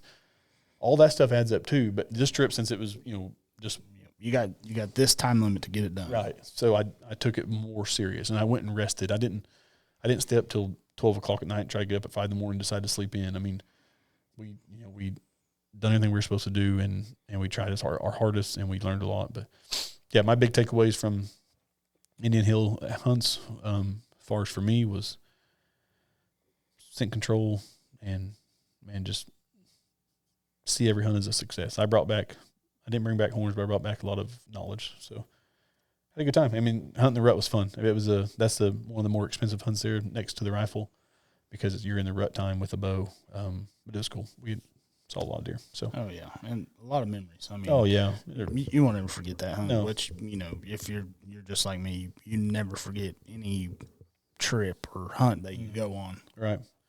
Yeah, and I actually, we met 2 or 3 guys that were super cool. One of them named Chris, Greg. We're still talking to those guys. They're pretty cool. Chris shot a nice deer, and I don't personally feel like Indian Hill's done him enough favor to truly pursue that buck. Larry and I both believe that buck's dead, and I think they kind of gave up. But once you draw blood, your hunt's over. To me, that was kind of weird. Chris actually wound up going home the same day we did. He didn't stay over that evening while his buddy was still hunting. He left Wednesday morning as well. He's, well, according to them, I guess my buck's still alive. So, yeah, I hate that for him. He said that there's a chance they might find it when they're shed hunting. I don't know. There was some things that were just kind of different there. But anyways, good experience. I'm not going back, and I don't mean that anything against Indian Hills. If for some reason you find out about our podcast and you're listening, you guys have a great facility. Killed some phenomenal bucks. I'm going to do something different next year, whether it be maybe an elk hunt, maybe a hunt in Arkansas, maybe Texas. Laramie and I talked about going to Mexico. That actually maybe we might do. For about $5,000, you can go to Mexico and supposedly kill a giant deer, not pin, but goose deer. He talked like it was whitetail. Interesting. And I said new. He's no, just Mexico. This is something I think. Mexico. Yeah, Mexico. Okay, I yeah. thought you said New Mexico. No, that's why I said new. He said nope, just Mexico. And anyways, so maybe do that. Who knows what we're doing next? They have giants down there. Yeah. So, and I don't know anything about Mexico deer hunting, honestly. Giants. But I do know Texas is a lot of big fin or high fence. But yeah, he acted like this was a legit deal. I think Hanky's talked to Hank or somebody about it. So maybe that next year or the year after. But I know that Chance and I have talked about going on an elk hunt next year. Maybe we do something in Colorado or something, a little gun hunt, camping. Chance and I like camping. We're probably like most of our viewers on here. We like to get out and do the whole roughing it outdoors. I actually just recently bought me an old camper like his. I'm trying to fix it up for me and the boys. And yeah, so Laramie, on the other hand, would rather be in a lodge or a motel in a nice bed. And I get that. I mean, I don't have anything against nice beds and air conditioners and heaters. But I do like just probably the kid in me loves to camp still. I mean, so yeah, we're actually coming up next week or two. We'll be camping at John's Land for rifle season. So last year, Bubba Dale and I, Michael Fields, we drew Kansas archery tags, and it was probably right now. I was like, hey, let's run up to Kansas for the weekend. I was like, let's go hunt some public land. It's like, all right. Michael ended up not going. It was just Bubba and I. Oh, I thought he went with you. I did not know that. He didn't go on this one. We went up a few times. Yeah, I just thought this. I guess I never heard the whole story. Yep. Yeah. He didn't go. So Bubba and I, we'd found some stuff like we'd already been up once. That's when my transmission went out. Yeah.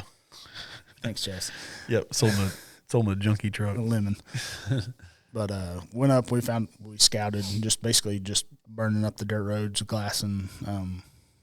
Found a spot that had some deer in it. Week later, maybe 2 weeks later, Bubba and I go up. We find where we're going to go hunt, find where to park, all that.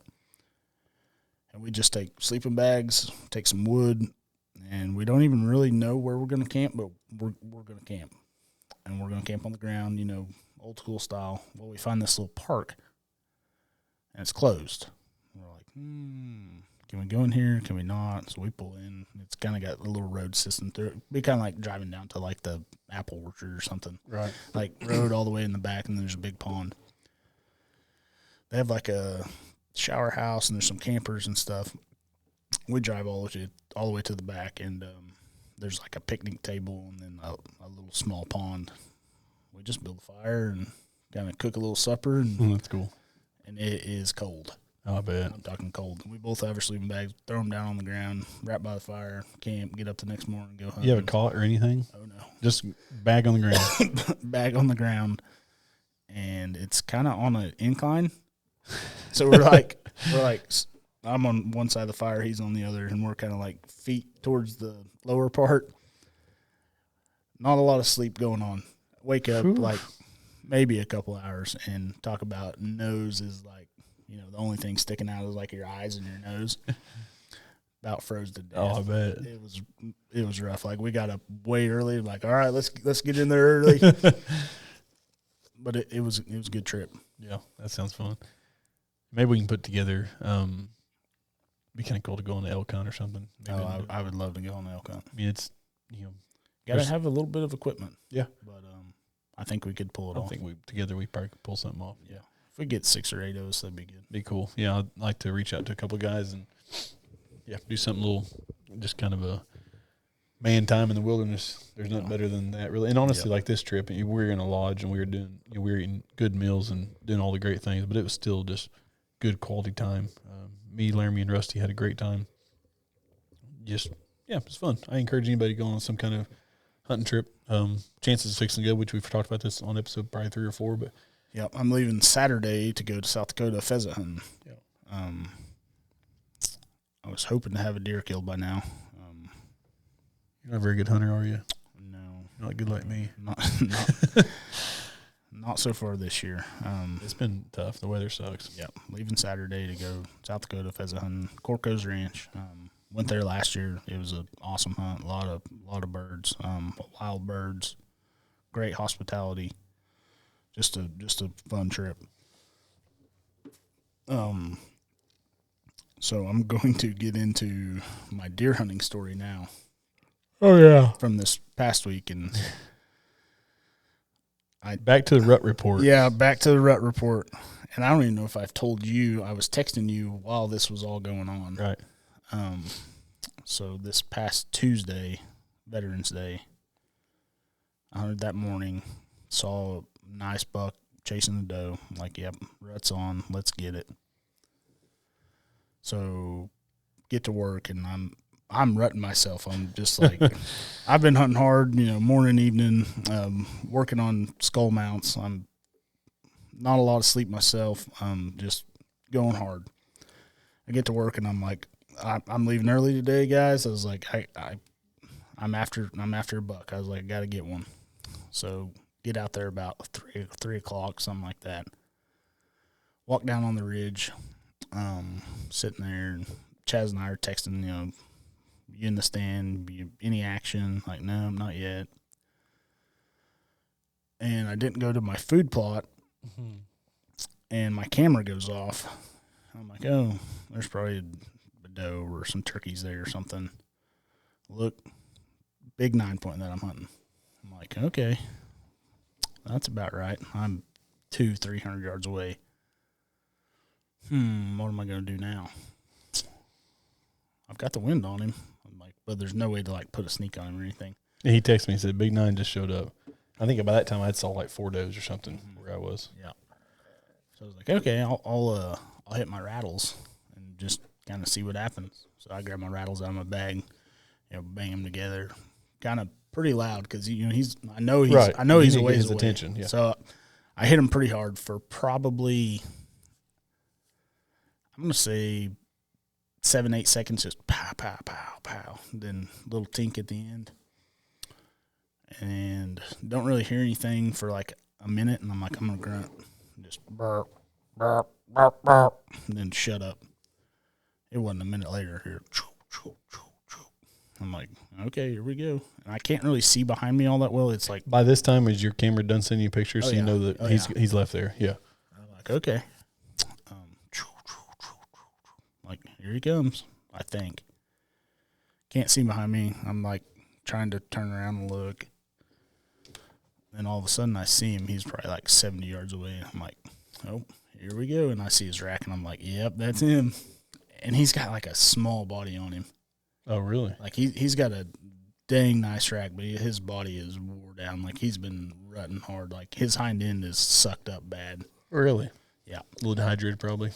I'd say. And he was just first time he's been at the feeder, food plot, whatever, in probably 4 or 5 days. Like he hasn't been there at all.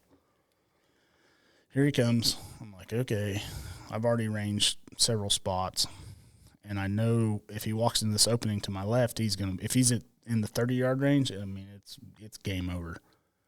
Well, he's acting like he's going to come that way, and he gets about probably 15 yards, and he kind of starts tailing over the edge of the ridge. I'm like, gosh, dang it. Well, I'd ranged this tree, and it was 40 yards.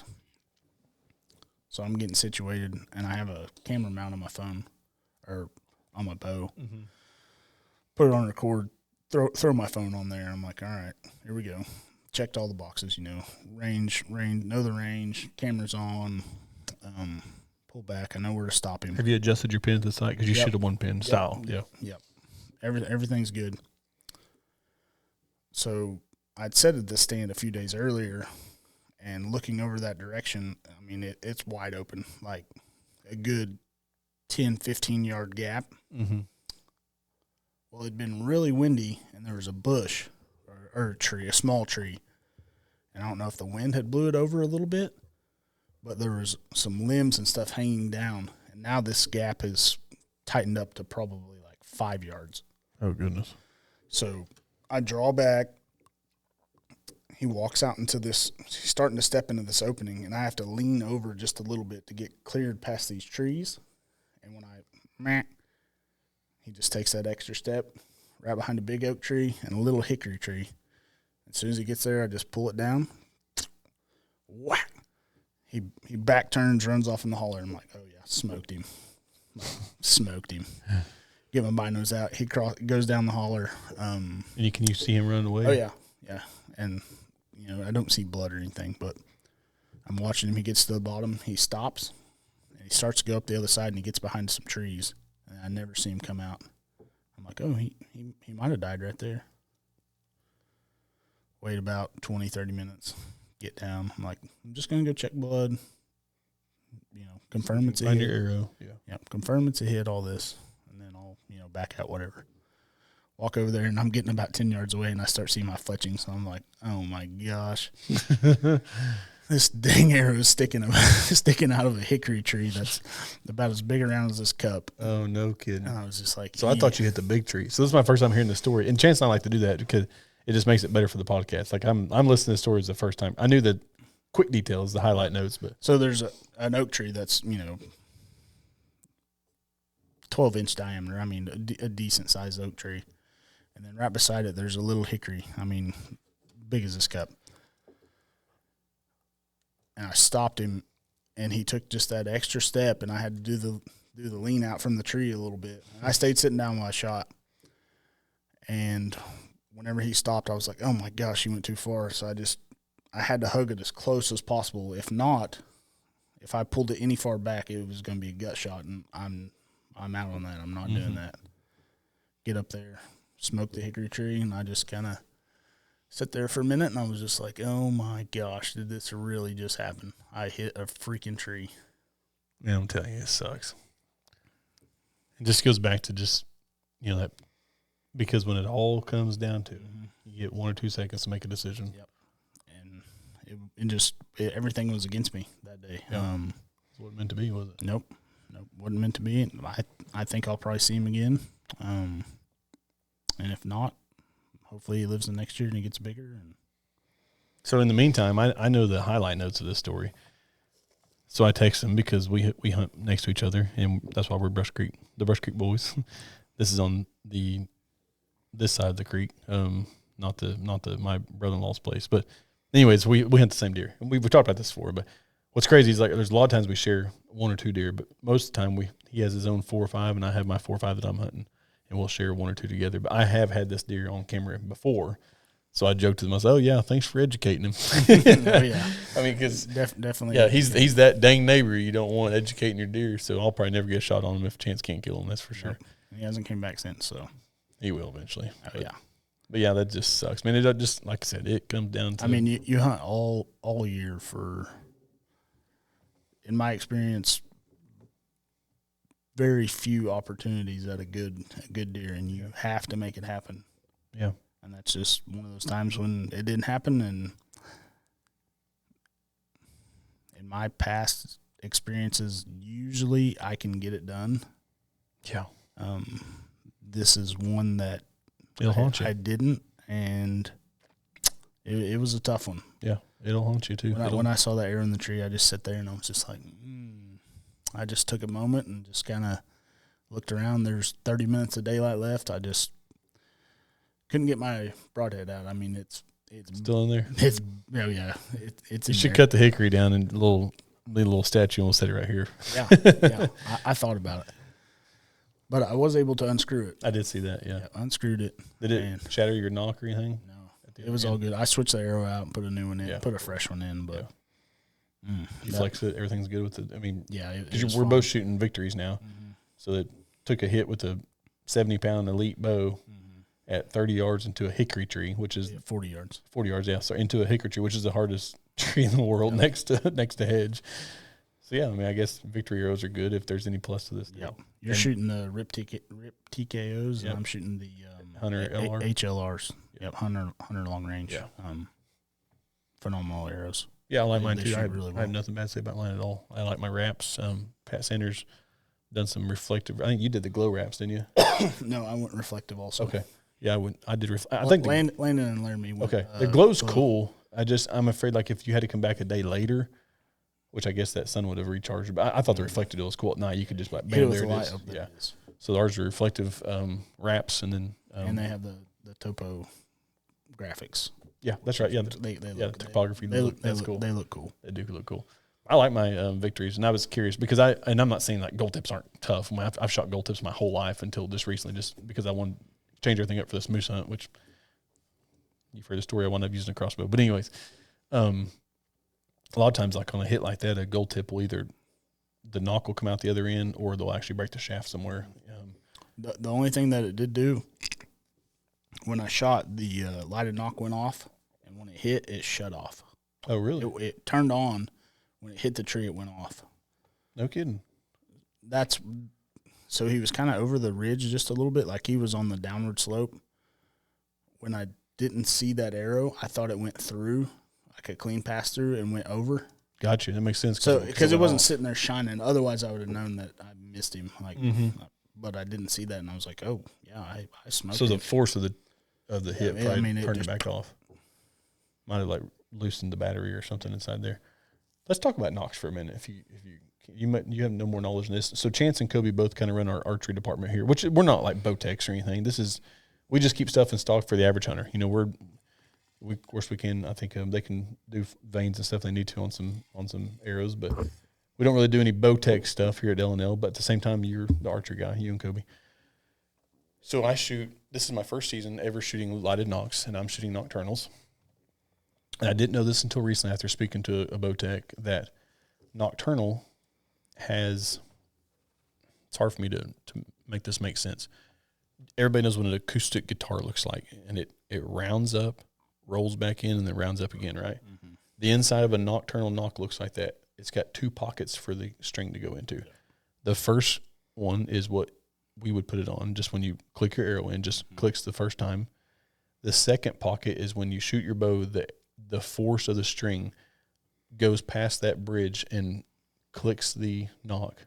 Yeah, there's a small little button. Yeah, clicks a button, I should say, yeah, to turn the knock on. So when your string releases, it goes the pressure pushing forward. Yep. goes past that first little valley or that little peak into the next valley, pushes the button, engages it, and now it's got to come back out of 2. Pop, pop. Some people will say that by doing that, it causes a little more inaccuracy. To me, I'm not good enough shot to tell that. So right, that's same. But there is a new knock, and I have nocturnals, so I know what I picked. But there is a new knock, and I want to see if you've heard anything good or bad about him that just has 1 trough. It doesn't have a double belly, and it's engaged by pressure, I believe, on the string. But then if you decide not to shoot, you just hold your finger over it, and then you pull it off. What's that brand called? I can't think what it's called. Anyways, it's a competitor to Nocturnal. Halo. Halo, that's right, yeah. Halo. Yeah. So you got Halo and Nocturnal. I have Nocturnal, and I didn't know that that's a new design, but I am confident in saying that Nocturnal's done this for years, and they probably have it figured out. I've been shooting Nocturnals for a long time. So this new Halo, do you think they're good or bad? I mean, I'm just kind of, for the viewers, this is just. Don't really have any experience with them. Okay. The button deal's cool because on a Nocturnal, after you shoot, if you're just shooting at targets even, you got to pop your knife back out or something and put it in that little hole and lift back up, and that turns them back off. It's not hard. Yeah. I mean, it is kind of a little tedious. The Halos have a little tit sticking out that you can actually use your finger. Yeah, you cover it with your. Okay. It's different. So maybe it's not Halo. I don't know which one. One of these. I think that is Halo. Yeah, you actually just put your thumb over it, kind of like a sensor, and then you pull it off the string and it stays off. Mm-hmm. But if you don't have your thumb over there, when it comes off, it comes on. Yep. But their claim to fame, what Halo is riding on. I think Blaine shoots. I think he does. Yeah. Did he break a couple or something? Yeah. So I mean, that's what I'm kind of asking because their claim to fame is that he shot him though. Okay. I don't think they broke while he was shooting them. Shout out to Blaine. Right now he's listening. Like, oh yeah, I'm that good. He knocked him. But I think Halo, I mean, if you guys are in between, do your own research, but if you're in between which company to go with, Halo's claim to fame is they only have 1 trough or 1 belly, where Nocturnal has 2. It's 2 pockets. So they're saying that I think it comes off like boom, boom, instead of just boom. I'm not a good enough shot to tell at 30 yards, 20 yards, 40 yards, 10 yards. To me, they're shooting great. But supposedly, and it makes sense what they're saying, like they got to get out of that one first, the one that engaged it, and then they got it off the second one that releases the knock from the string. I don't know. I mean, do your own research, but if you guys are not shooting lighted knocks, I'd never done it before because I was always that guy, like every year when the season started, like I don't really want to re-sight my bow in. It's not that big of a difference. No. I mean, let's be honest. None of us are out here going to Vegas to shoot. Maybe a couple of you viewers are, but we're just trying to kill deer. I went ahead and done mine all together. I got new arrows, new broadheads. That's a side note. You've heard me have to admit about the beast deal. I got a quiver full beast now. New broadheads, new Rip TKO victory arrows, new vanes, new wraps, and new nocks, and a new bow. And everything besides my rest and my sight. I took off my old bow, but everything's new. Just a whole new setup and sighted it in. Dislocated my shoulder at 68 pounds, went back to 60, and now I'm re-sighting my bow in again, but I haven't shot anything with them yet. I mean, Nocturnal's doing it. I mean, that's kind of like if, a new shoe company just came out. I mean, Nike's been doing it forever, whoever. I mean, just Nocturnal's been doing it forever. Halo's probably got something they think they fixed a problem. There's a lot of guys out there that say Nocturnal's never had a problem. So I just don't have any experience with Halo I used to shoot Luminoc years ago. Oh, that's Burt Coyote, isn't it? Mm-hmm. I forgot about them. Yeah. Yeah. They were okay. Okay, forgot about the evenings. They still make them. Okay. I feel like the Nocturnals are a little bit brighter. Yeah. What color did you get? Red. Red. That's what I shoot. I like the red. I feel like it. I've shot the green and the red. I don't think I've ever shot blue. Blue looks cool, but I've never shot it. I feel like red's easy to follow in mid-flight. Yeah. So I've been shooting red for a long time. And having said that, most people, like when you think about Glocks and RMRs and laser lights, a lot of guys are going to green because they're easier to see in daylight. And I really feel like as far as follow, maybe it's just my vision, but I've shot red and green. I think red looks easier to be behind to watch it penetrate. But I don't know, maybe I could have just manufactured that up in my brain. But that's what I think. I like red. I don't know. I think it looks cooler too. So I shot a coyote the other day with my bow. he come out. He crossed the field chasing some deer. I'd actually just rattled. It's getting later in the morning. I think it was this past weekend. I just rattled. It's probably like 9 o'clock. Excuse me, 9 o'clock or something. Just rattled, and I hear. I'm like, oh my, here we go. I'm like, I just went ahead and grabbed my bow, stood up. I'm like, he's coming hard. Put your phone on because you had a video. Yep. Throw my phone on. Stand up. What's the thing called again? Not phone scope, but Oh, it's a Painted Arrow. Actually makes it. It's just it screws on behind your stabilizer. What's it called though? Is it just Painted Arrow? I thought there's another name for it. Phone mount. Painted Arrow phone mount. Okay, yeah. Anyways, I got one too. I put it on for this hunt. It goes behind your stabilizer. It actually has like a little recoil pad that goes between the mount and has like 3M backing. You stick it on your stabilizer, just a little cushion for vibration. Mm-hmm. Pretty good on close shots. Then you put a magnet on your phone that comes with it. Yep, a little Put it on your phone case. A little magnet plate, and it sticks on there. It holds good. Yeah, it holds really well. And phones have came so far nowadays. It's cool to even just it just gives you that reassurance after the shot. Mm-hmm. When it's all said and done, you can tell people what you think happened, or you can watch it and be like, well, never mind, I gut shot him. I mean, like when I missed that deer, like he was 40-something yards. It's a little blurry out to that distance. But when I shot that coyote at 33, you could see it pretty good. Like it is pretty cool. But rattled, heard brush popping and deer running. I'm like, oh my, he is coming hot. So I just went ahead and stood up. I'm like, I'm getting jacked. Stand up, phone on, knock the arrow. I'm like, all right, I can hear him. Here he comes. Doe pops out. I'm like, that's weird. Another doe. I'm like, what is going on?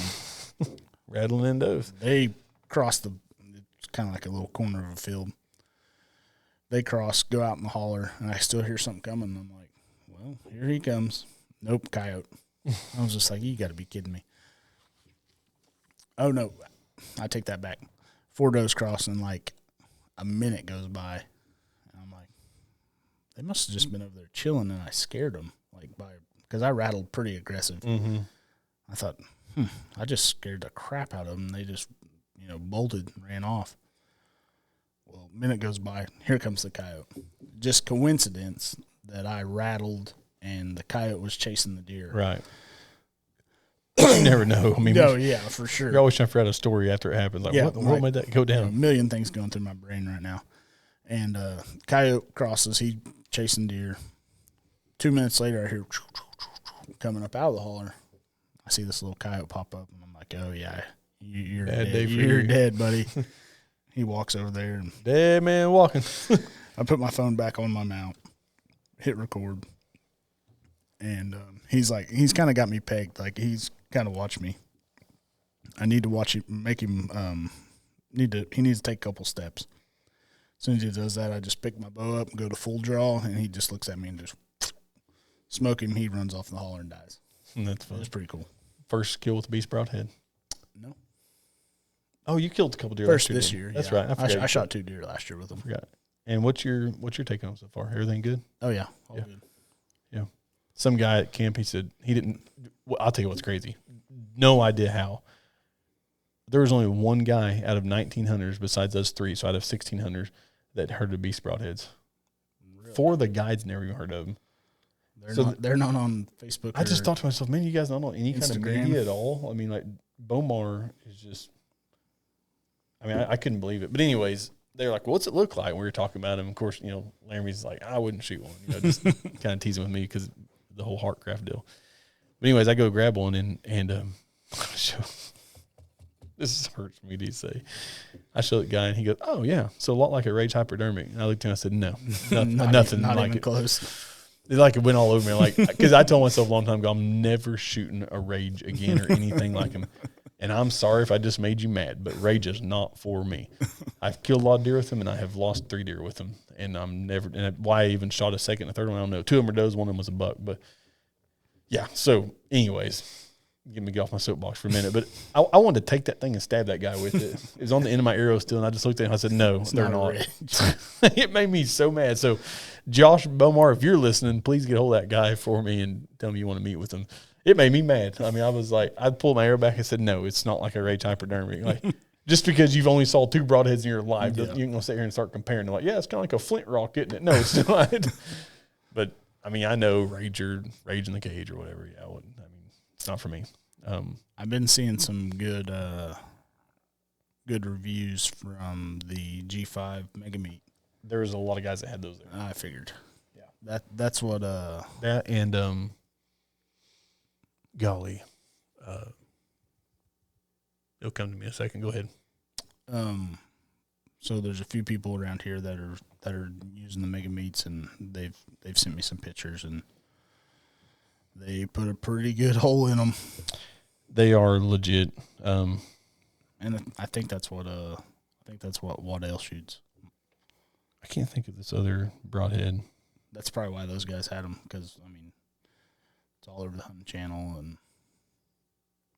oh my gosh, what was that broadhead called? Hank shoots it. Anyways, I was asking Hank about Spandrel? it. No, not the local broadhead. No, is it oh yeah, mechanical? Yeah, I believe so. I thought you said fixed mandible. Sorry. I went back to look at it, but Sever? No. Yeah, I guess it don't matter. But anyways, there was a few other guys. Grim Reaper, that's it. Sorry. Grim Reaper, yeah. There was a few other guys shooting Grim Reapers there.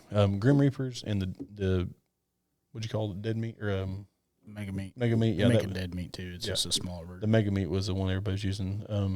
Not everybody, but a few guys.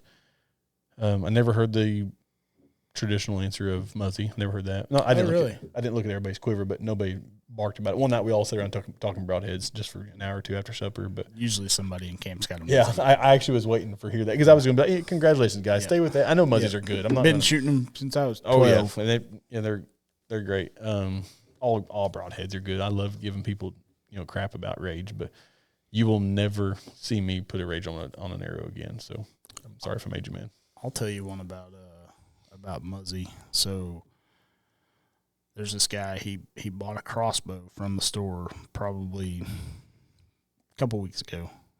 You're Illinois, you're saying? Mm-hmm. Yeah. Yep. He bought a Barnett. He's going to sight it in. He been shooting field tips. He bought some Muzzies. Just your standard 3-blade. I don't know what they're called. MX3s maybe. Mm-hmm. Yep, just your standard 100 grain 3-blades. Yeah. He calls up and he's like, "Hey, so I bought some broadheads. I think you were actually standing down there when I was talking to him. Oh yeah, I remember this." And he's like, "I put these broadheads on," and he's like, "They're just all over the place." and I'm thinking he's talking compound bow. He's like, "They're all." And I was like, "Man, a lot of times you might have to tune your bow to your broadhead, or some fixed blades just don't shoot that well compared to your field tips." And then he goes on. He's like, "Yeah, it's a Barnett, 390, whatever TS."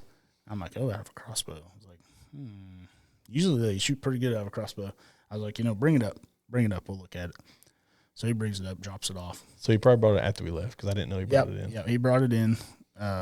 Kobe and I go back in the range and shoot, and it's like 2 inches right, and I'm like, that's pretty good. I was like, that's not bad. Shoot again, it's like 3 inches right, 4 inches low. Shoot again, it's like 4 inches left, 4 inches high. I'm like, whoa. I'm like, well, that's at 20 yards. Yeah, 20 yards. I was just like, holy cow! I'm like, that's a lot, especially have a crossbow with a scope. So I go back into the the bow office, and there's it's not a fixed mandible, it's their other one. It's like their fixed blade version. Yeah. Eliminator or something. Eliminator XL or something. Yeah. And we just had some laying around. I was like, let's just try one of these out of it. Put it in there, and it's like 1/2 inch right. Go down there. I was like, well, let's not ruin the arrow. Pull it out. Shoot another one, bullseye. I'm like, wow. I did not like those broadheads. Did not like the Muzzies. Did you happen to look at like that bolts had helical on them or anything? They look just regular bolt, 20-inch bolts. Yep. I'll be dang. They were yeah, I've never come across that. Carbon Express pile drivers. Mm-hmm. The bolts were. They did not like each other, did they? Nope. Whatever. Broadhead bolt, bow combination, something.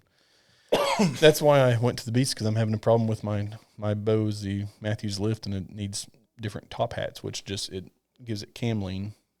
It's a Matthews thing. And, you know, some of the guys are like, that's just Matthews for you. Well, Hoyt's new bow that just came out with yesterday has a new adjustments on there to, guess what, to do cam lean. So, I mean, it's in order to be able to tune your bow, you got to lean cams. You got, because everybody draws different, every string's different, every whatever. I mean, you cannot duplicate a bow 1,000 times. I mean, everything's going to be different. Somebody's got a different rest position or a different knocking position, different whatever. So cam lean is to compensate for our errors. And that's why I like mechanicals over fixed blade. Right.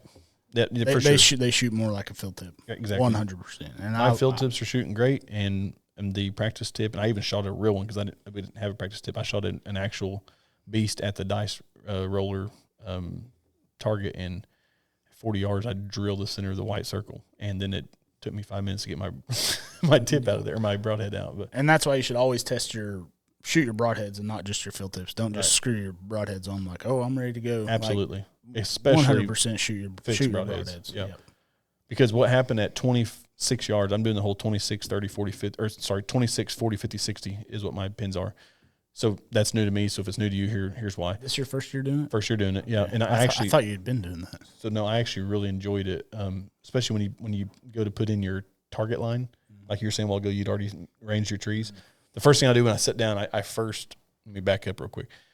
As soon as I sit in the tree stand, I will immediately start looking at big trees. So there's one big tree. He's probably 30. He's probably 28. Trees in the open. So I'll kind of figure out my circle, you know, and then I'll go through and actually range them. 31, 27, 24, 32, 23, whatever. So then I kind of have me an idea here. So here's what I do like about the 26, 40, 50, 60.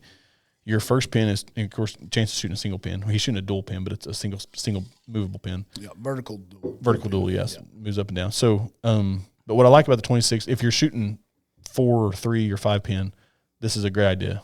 I picked this up from Tyler. But you shoot a 26, a 40, 50, 60. So then your 26 is going to be 2 inches high at 20 and 2 inches low at 30. It's just kind of an algorithm that works out. So and here, guys, we're shooting a heart this big or lungs this big. So I think we can be okay with the 2 inch circle. We're not punching the 12 ring. Right. We're not at Las Vegas doing the shooting, Buckmaster or whatever they call it. But we're okay with shooting a 2 inch circle if you think about diameter. So if your 26 is here, then your 20 is here and your 30 is there. I like the idea. And so by doing so, it actually improved my cognitive ability sitting in a stand, knowing that anything between here and that tree is 30 yards, there's 30, this is 23, that's 28, I'm in a kill zone right here. Now, if I need to go ahead and range at 40 or 50, I can. But I like to know that my first pin is anything inside this kill zone that I already perimetered myself in. So that's a good tip for you guys.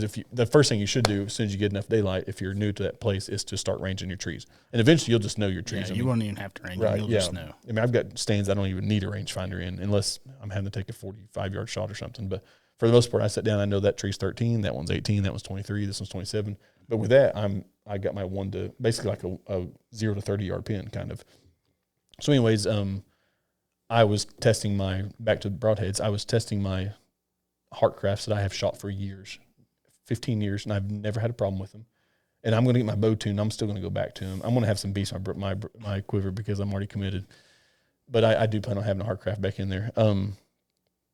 But it was the night before, and I thought, I'm going to go shoot just to make sure. Maybe in the morning of. Yeah, because I called you at 5 in the morning. Because you called me, and I was getting ready. Like a little cold front came through, and I had been busy doing bell bond stuff. But I thought, I'm going to go up and shoot my bow real quick before I go hunting. So I got up early that day. I went to bed early the night before. I was tired and got up this is before time change. I got up like at 5, and I came up here and shot my bow. And I was actually putting broadheads on, because I left my bow in the office because I'd been shooting up here. This is one of those deals, guys, where you need to check your equipment.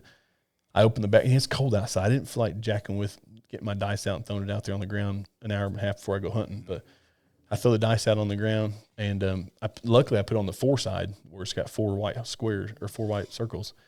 And I always start at the top left, I shoot, and I go to the right one to shoot, and I go to the bottom left to shoot, and I go to the bottom right and shoot. And luckily I did that because my first shot was top left, and I shot the bottom right dot. And that's like 10 inches over and not 10 or 9 inches low. Quite a bit. And I was like, what? This is at 26 yards. And I'm like, I had done something wrong. Of course, I'm not stupid, so I didn't just shoot another arrow. I go down there and pull that one, put it to the side. I didn't want to run an arrow just in case I did make a good shot. Put a completely different arrow in there, knock it, pull it back, and now I'm kind of nervous, so I aim kind of high left on my top left dot at the corner of it. I missed the whole target, and it goes through the fence. It hits the ground, light comes on, and you can see it tumble over the fence real slow. And then, man, I bet my face turned beet red. I was like, oh, my gosh, dude, I was so sick. I was chasing the 11-point buck at my place. And ready to go hunting, and you're dealing with this. So I called Chance. He's like, what are you calling me for? I'm like, dude, I got problems. But anyways, having said that, yeah, check your equipment. And that's the morning I put on the beast, and I went hunting, and I shot one, then it shot dead nuts, so I'm good. What about those targets, though? Oh, my gosh, man. If you guys are looking for a new target, this is called the High Roller. Yep. High Roller, and it's Morel makes it. Morel makes it. It's a red. They make two different sizes. They make a small and a big. I think it's 400 feet per second and 500 feet per second. It's the dice target you throw out there, and it'll be from 1 to you got six sides. Yep, 6 sides on it. You can do games with it if you wanted or whatever. But yeah, just the contrast. Exactly. It's red all the way around, and then it's white in the center. Probably a 3-inch white circle, probably. But compared to like a bag target. They have like a white with red or a printed dot. This dot is actually recessed a little bit, and the white comes around the edges. That it stands out. It does. It's pretty amazing. I was shooting yours the other day. Oh, they're nice. It was pretty pimp. And if you have a crossbow, and like maybe your wife has a crossbow, and you have a compound, it's rated for crossbow speed. Like the big, you can walk up there with like 2 fingers and just pull it straight out. And the will stop targets, we were always pretty big on those until I still have one in my front yard. I do too. I love it. The company sold, and some things happened there. The guy couldn't get more polyester to stuff them with, but we still have a bunch in the bow room that we have been shot to death. But this new High Roller, they're kind of expensive, but man, they are proud of them. Yeah, they have a video of a semi truck driving over the top of one. Oh, really? It smashed it completely to the ground. It popped right back up. Pretty impressive. It's a high dense styrofoam, or not styrofoam. I don't know what you want to call it. Not like a rubbery cushion kind of. It's self-healing. Self-healing, yeah. And I shot a beast in it, and believe me, it was not easy getting out of there, but it did come out. Chancellor, I think you just pushed to the other side. That was, I don't know if you could do it with a 10-pound sledgehammer. I got you. They're, you have to pull it out. But anyways, having said all that, it's a good, when you're practicing that shot and practicing your equipment, don't do all this work and then not do the final step. I mean, don't do steps 1 through 4 and just think that. My broadhead's fine. Yeah, I'm good. That's step 5. Make sure you're ready to hunt. That's how you lose a giant deer. Because, like I said earlier, all of that preparation comes down to the last minute of the hunt. And Larry and I were talking this week, like a hunt can change in 30 seconds. It can go from being this the stupidest hunt ever to the last 20 seconds or a minute. I mean, just out of nowhere you hear it. I mean, hunts can change quick, but. It's just like the other day. It was super windy, and I was kind of cussing myself. I'm like, what am I even doing out here? And then hot doe crosses, and there's 2 bucks with it. It's like, come out of nowhere. I mean, you still got to move. You still got to eat. Still got to drink. They don't care. Rut's going on. They don't care if it's 95 or negative 95. And back to the, you're talking about ranging your spots. When you get in your stand, this is 20, this is 30, this is 27.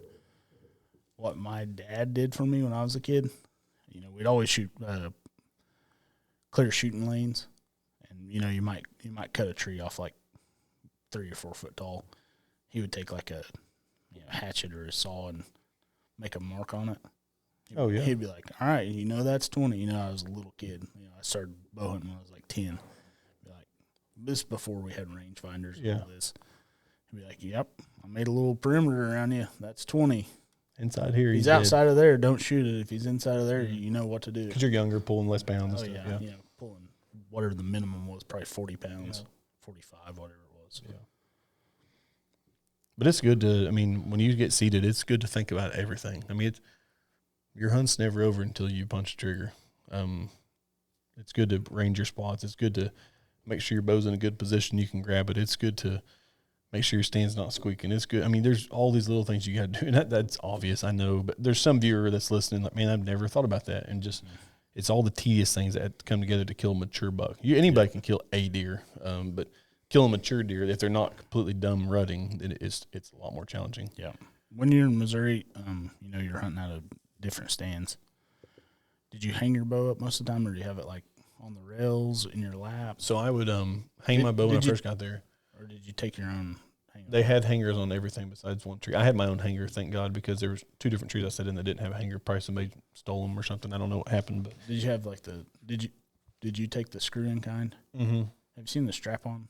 Yeah, that's actually a cool idea because some trees suck to get us. Oh my god! Especially when it's cold, like some white oaks. Oh my gosh, man, getting one. And then the next white oak will be easy. I don't understand why. Or red oak with that thick bark. You kind of get through it, and you're like, oh, I got it, and you're like, it slips. Oh nope. Yeah, but no. What I would do is, this is kind of what I do anywhere I hunt, but I'll hang my bow until I feel like it's prime time. Then I always grab even if I don't see anything, I grab my bow and I get in position, in a sitting position where my knees are kind of propped up, where I can set my bow in my lap, try to keep my hands in my pocket if it's cold. Mm-hmm. I'll even kind of like push through my clothing just a little enough to grab the string of my bow, just so I can hold on to it. That way I can keep my hands warm. Yeah. I'll especially. I know exactly what you're talking about. Chance and I both shoot this is the system I got him on. We shoot the Sitka Fanatic vest. That's for me. Some people maybe need the jacket. I know there's all kinds of other brands, but Sitka does, when it comes to deer, Sitka makes the quietest outers because of their wool-like material that's individually implanted. So with that being said, that their whole big deal is a zipper goes across the chest, and then the whole idea is 2 hands together that is warmer than 2 hands apart. So you get to keep your hands together with that kind of pouch style vest. We do a vest because jackets get kind of big, and now Sitka went the extra mile. They shaved on a right-handed jacket.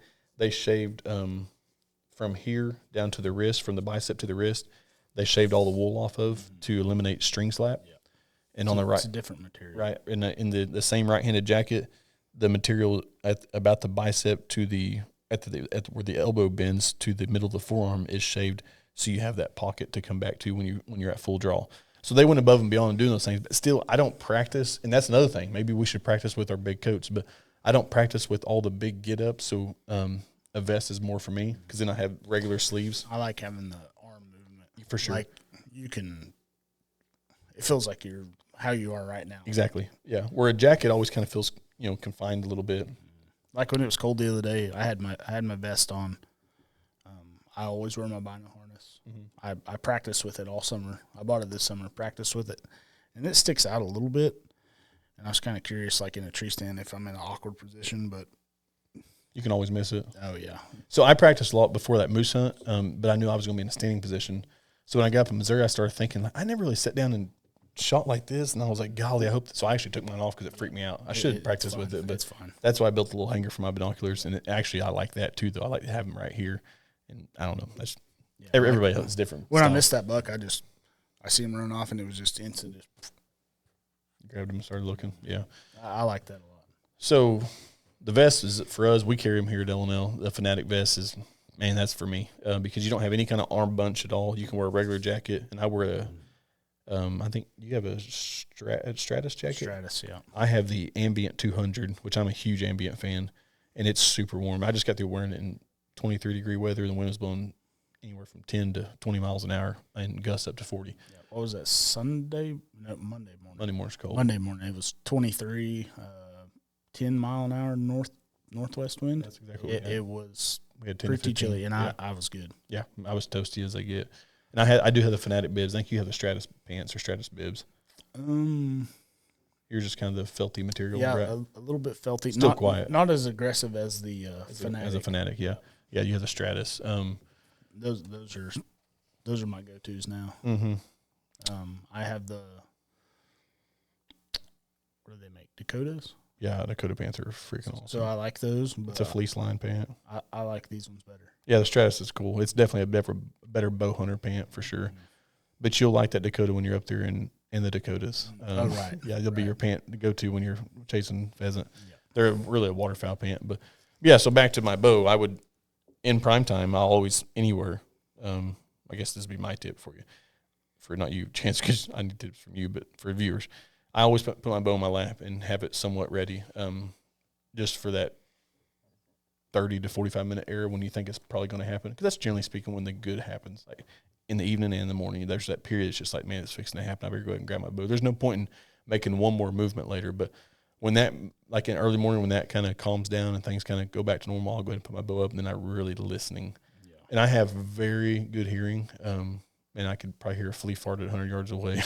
I really have extremely good hearing. That's probably my biggest, I don't know, my biggest characteristic for bow hunting that I think is good is very good ears. Oh, for sure. And so I'm always listening, even when I'm playing on my phone, which I shouldn't. I hate to admit that. I wish I was the type of guy to leave my phone in my truck, but I'm a phone junkie in the stand. I'm always watching a video or something with no volume, trying to read it. But yeah, my bow will be in my hand anytime that I think it's getting ready to happen, or if I see any kind of movement, even 200 yards away through the timber. If I see like an ear, flicker or something, I'm gonna go ahead and grab my bow just to be. Man, there's been times I've been caught like, oh my gosh, dude, this guy is standing 30 yards. How did that happen? How did you even get here? You kind of be sitting there and look over and like, oh my. Yeah. So it'd be better if you. I actually used to always say if I could invent something that hooks onto the bottom of your stand, like your platform, and holds your bow straight up right here in front of you between your legs. There's got to be something out there that I think they make something. Yeah, I'm sure they do. I used to always every time you think of I'm gonna get rich off an invention, it's already done. You like Google it and you're like, oh, okay. Yeah, you think that'd be more popular than hanging a bow, because hanging a bow is always kind of awkward unless you get lucky and get like I have a tree I sit in that's a three tree.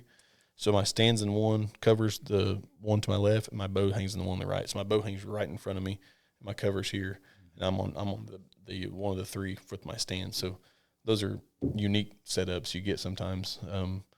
Anytime back to the bow, I would always grab it when I think it's about to go down. There's times I got caught off guard, but for the most part, I was always pretty ready.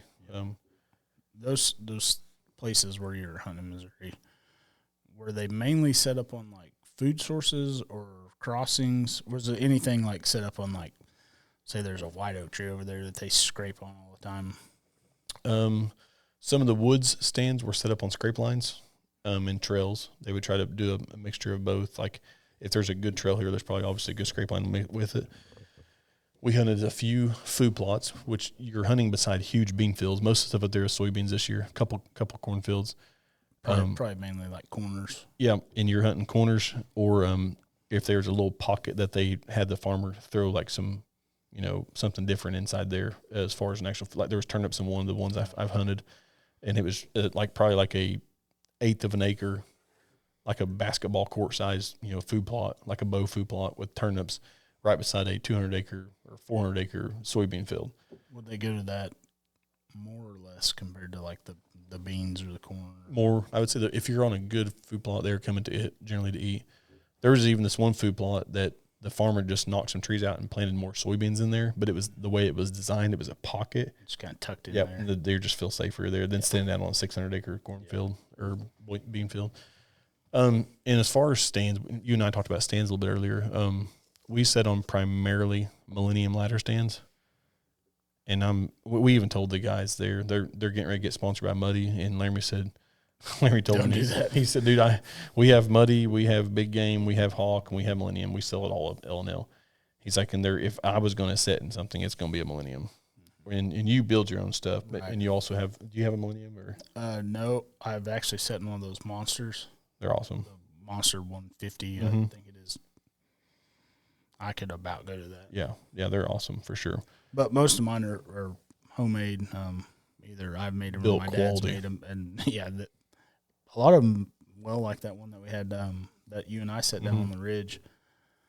That one's probably 20 years old. Really? Yeah, and I mean probably $100 in material at the time. Yeah, at the time. No.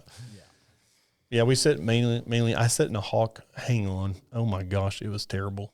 And we sell Hawk stuff here. Hawk is great. I'm not saying it's not good, but if you're setting in Hawk or Muddy or Big Game or Academy and you haven't set in a Millennium, it's probably best you don't set in Millennium because you're going to hate everything else you have.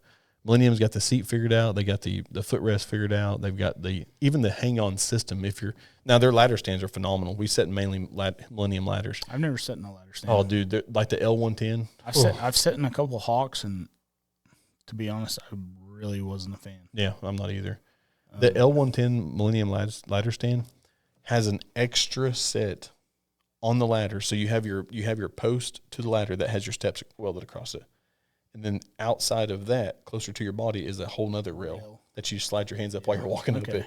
I mean, it's like, why didn't I think of that? So usually you're having to like slide your hand on the ladder part and you're getting hung up and stuff where the pins go through. And this is like a whole nother rail system where you just, especially for an older guy, I could see that being like great. He could put both hands on there and just travel all the way down without having to let go. Yeah. Where a regular ladder, you're 1, 2, 1, 2, 1, you're just constantly letting go. So that's a phenomenal aspect. But anyways, Millennium, I could see you, Chance, setting in an L110 or an L220. They're 18 and 20 foot ladder stands. They have the same seat. Yeah. They're like the bench seat on the shop floor. So it was probably 2018. I had a lease in Kansas, and I was sitting in an elevated blind, kind of out in the open, watching a little kind of a field edge. Tall grass. I had to get up off the ground. It's all cedars, small trees. Had to go the blind route. Didn't really want to, but had to. I built a platform, put a blind on top of it.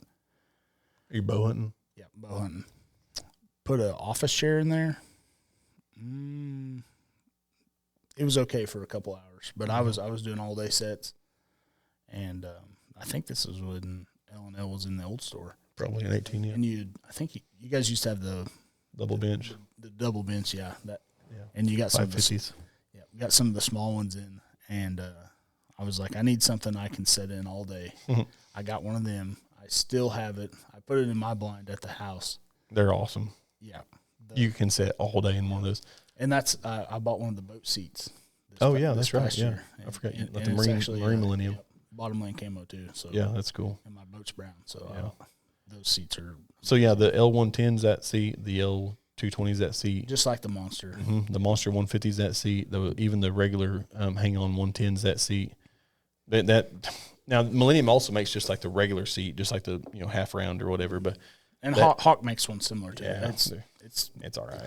It's not the same in my opinion. Maybe for a 120 pound guy or something, but you get over 200. Yeah, I'm a large individual. Yeah, that's not very comfortable.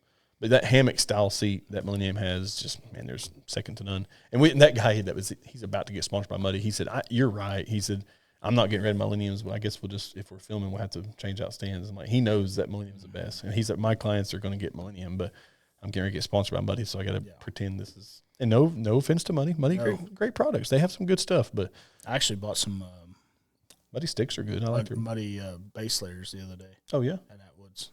They're on sale. Pretty good stuff.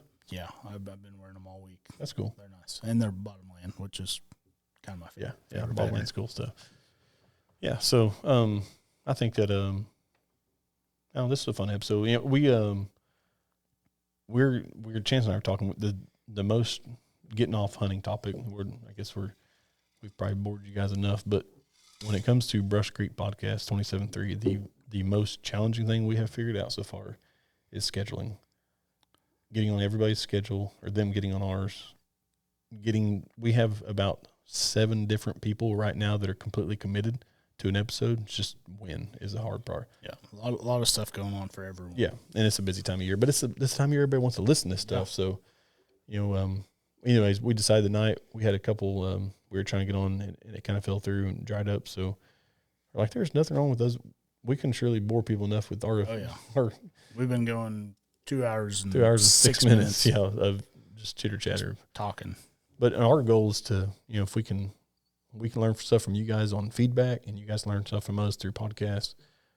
And keep the messages coming, keep the encouragement coming. We truly appreciate it. Yeah, in 2 months we have reached almost 1,000 subscribers or followers or whatever. I know it's not very much. I know some guys have 10,000, 100,000, 50,000. Yeah. We'll get there, but we haven't even released an episode yet.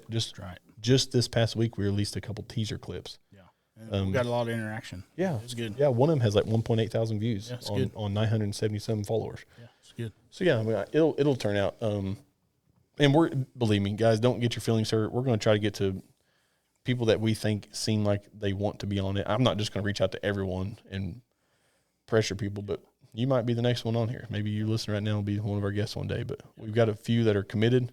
Some of them are here and there. Some of them are hunting still. Some of them want to wait till they get a buck killed. Some of them are tracking, like Whiskey Bent's supposed to be coming. They're actually fully committed. We just got to get lined up with them because they're busy tracking through black powder, and then now rifle season's coming up. It may be an after-season deal. Right. Yeah, they're about to be hooked up. Yeah, pretty hardcore. Hooked up for sure. I wish we'd get them on here before then, but probably every 4th or 5th, 6th, 7th episode. Just be Chance and I. So hopefully don't bore you guys too much. We can always, find something to talk about. But the special guests are the fun part, and we've had fun. By now, if you're hearing 5, you've possibly heard 1 through 4, or at least had the ability to. And we want to get guys that are like some bad dudes. Like, these guys are straight up killers. Right. Like, we want to know what you think so they can let you know. Yeah, absolutely. That'll be, we got, as long as this thing keeps going, we got nothing but time. Hopefully one day we're on episode 583 or something, and it's been a good success. We'll be having to write it down episode. Need to start carving it in Laramie's table here. Once again, we film at L&L Outdoors because Laramie let us use the conference room to do this. He thought it'd be cool that Brush Creek Podcast would be hosted here at L&L. Chance and I both work here. We're affiliated with it. We're married to L&L. We love the place. Why not have the podcast here? And then we always, we can lock the door behind us. We don't have my kids running around in here, our wives yelling at us. So we don't have to worry about who's coming over the house tonight if we don't, but we lock ourselves in the building, we film, and it works out good so far. And actually, like, even some of the guys that has come to be on the podcast will wind up shopping around a little bit. Oh, yeah. Like Eric bought, I think he spent, if his wife's listening, sorry, but I think he spent $300 or $400 that night. Scope. Yeah, I board sided a scope for him before we got going. So it's kind of like your own little, if you get invited, you get to, it's like the old, Black Friday sale before the store opens type of deal. You're just kind of like, I didn't know you had that. Yeah, the elite shopper gets to go, behind scenes. But anyways, we have fun doing this. Hopefully, as we go, we'll be able to tell you how we killed that giant deer this week or next week or last week. It's coming. Yeah, it's coming. We're both. Sure. I think this episode or this podcast has really encouraged both of us to be better hunters too, because there's nothing more boring than listen to a couple guys that don't know what they're doing. So for sure. it's lit a fire in me to be like, I'm going to find a good deer and I'm going to kill it and I'm going to tell somebody about it. The other day when I shot that coyote, it felt good just to let an arrow fly. Oh, I bet. Like, just let one go. Yeah, I'm ready. And then I missed the buck, and it's kind of a letdown, but like a start over feeling. Yeah, I honestly didn't get too discouraged. I just kind of took it as it wasn't meant to be, and maybe a bigger buck's in my future. Yeah. No, for sure. There's always something to learn from the highs and the lows. We can always learn something. It'll all work out how it's supposed to. But any closing thoughts? Get out there and get after him. That's right, man. That's can't kill him from the couch. That's exactly. We told Rusty that because he slept in Sunday morning. So, you can't kill him from this lodge, and he went out that evening and showed how to kill one. And he got him a nice one, nice mature deer. Yeah. We'll have I'm sure a hunter or two in the next episodes. Maybe get Whiskey Ben on here, and eventually John Henry Ward's coming to talk. Yeah. I don't know if he's going to do it during deer season but we'll probably we're going to have to catch him in that. It's going to be tough because playoffs are coming up for football and then transitioning into wrestling. Yeah, we'll catch him in that quote unquote unbusy season. Yeah. I'm sure he really has whenever that is. Yeah, we all are so busy, and Henry is definitely busy. But I think it'd be cool to do a little bit of a history of the gigging tournament. For those that don't know about the gigging tournament, if you're not local to our podcast area, Delaware County is known as the National Green Country Giggers Association, place of capital of America, I guess you could say. World's biggest gigging tournament. It is, yeah.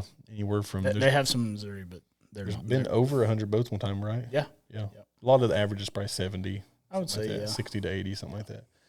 But yeah, we'll have Henry on here. Henry builds the gigs. His dad actually got the tournament and the association going. Yep, and saved the sand bass. Yep, saved the sand bass to be able to be gigged. Yep, not deemed as a sport fish, but or not deemed as a game fish, but a sport fish. Yeah. Yep. Anyway, so a few people in our future, I think, and maybe this will encourage him. Harley Apperson is supposed to be coming because he killed that 182 inch 186. Deer. 186, yeah, 186 or inch 188 deer. or 189, whatever he scored. Big deer, giant. Yeah, so we're wanting to have him on here just because how often do you get somebody on here that's killed a deer over 180 inches? Hopefully he'll bring the rack. And he targeted that buck. Yeah. Oh yeah. This wasn't just like, oh man, I'm just out here hunting. All of a sudden, like he came in here since August and September talking about it. June or July. Yeah, maybe. Yeah. I've been talking to him about it for months. So we got. I was hoping so bad he would kill it, and he got it done. Yeah. He says he's committed. I joke with him around. I'm like, you about ready? And he don't answer, but he'll be on here soon. And Whiskey Ben. I think I have Jeremy Littlefield coming to talk about hunting in Western Oklahoma. and what it's like out there on the in the crop lands of Oklahoma. I'm talking about straight up killer. Straight up killer, and a guy that you probably don't maybe even know much about. Probably don't even know him. He's got more mounts in his house than you could shake a stick at. This room is not big enough. Exactly, not even close to hold all the mounts he's killed. He's killed a lot of good deer. He's actually excited about telling people, what he does, what his little secrets and tips, and which is what we want. I mean, this world's no fun if everything's a secret. Yep. Who else we got coming? Can't think. John Williams is supposed to come sometime. I think him and his son Jet. They actually were going to try to come tonight to just talk some Brush Creek talk because the ranch he lives on, pretty big little spread. What about the Rusty Pritchard's coming at some point. He's going to talk some winter spoonbill fishing. He's actually ready, just kind of waiting on everything to line up with him and his wife. So he's fired up and ready to do it whenever. So. That'll be a good one. I saw today he's building a cage for his boat so you can do heated spoonbill fishing, which sounds a lot funner in December. Yeah, no kidding.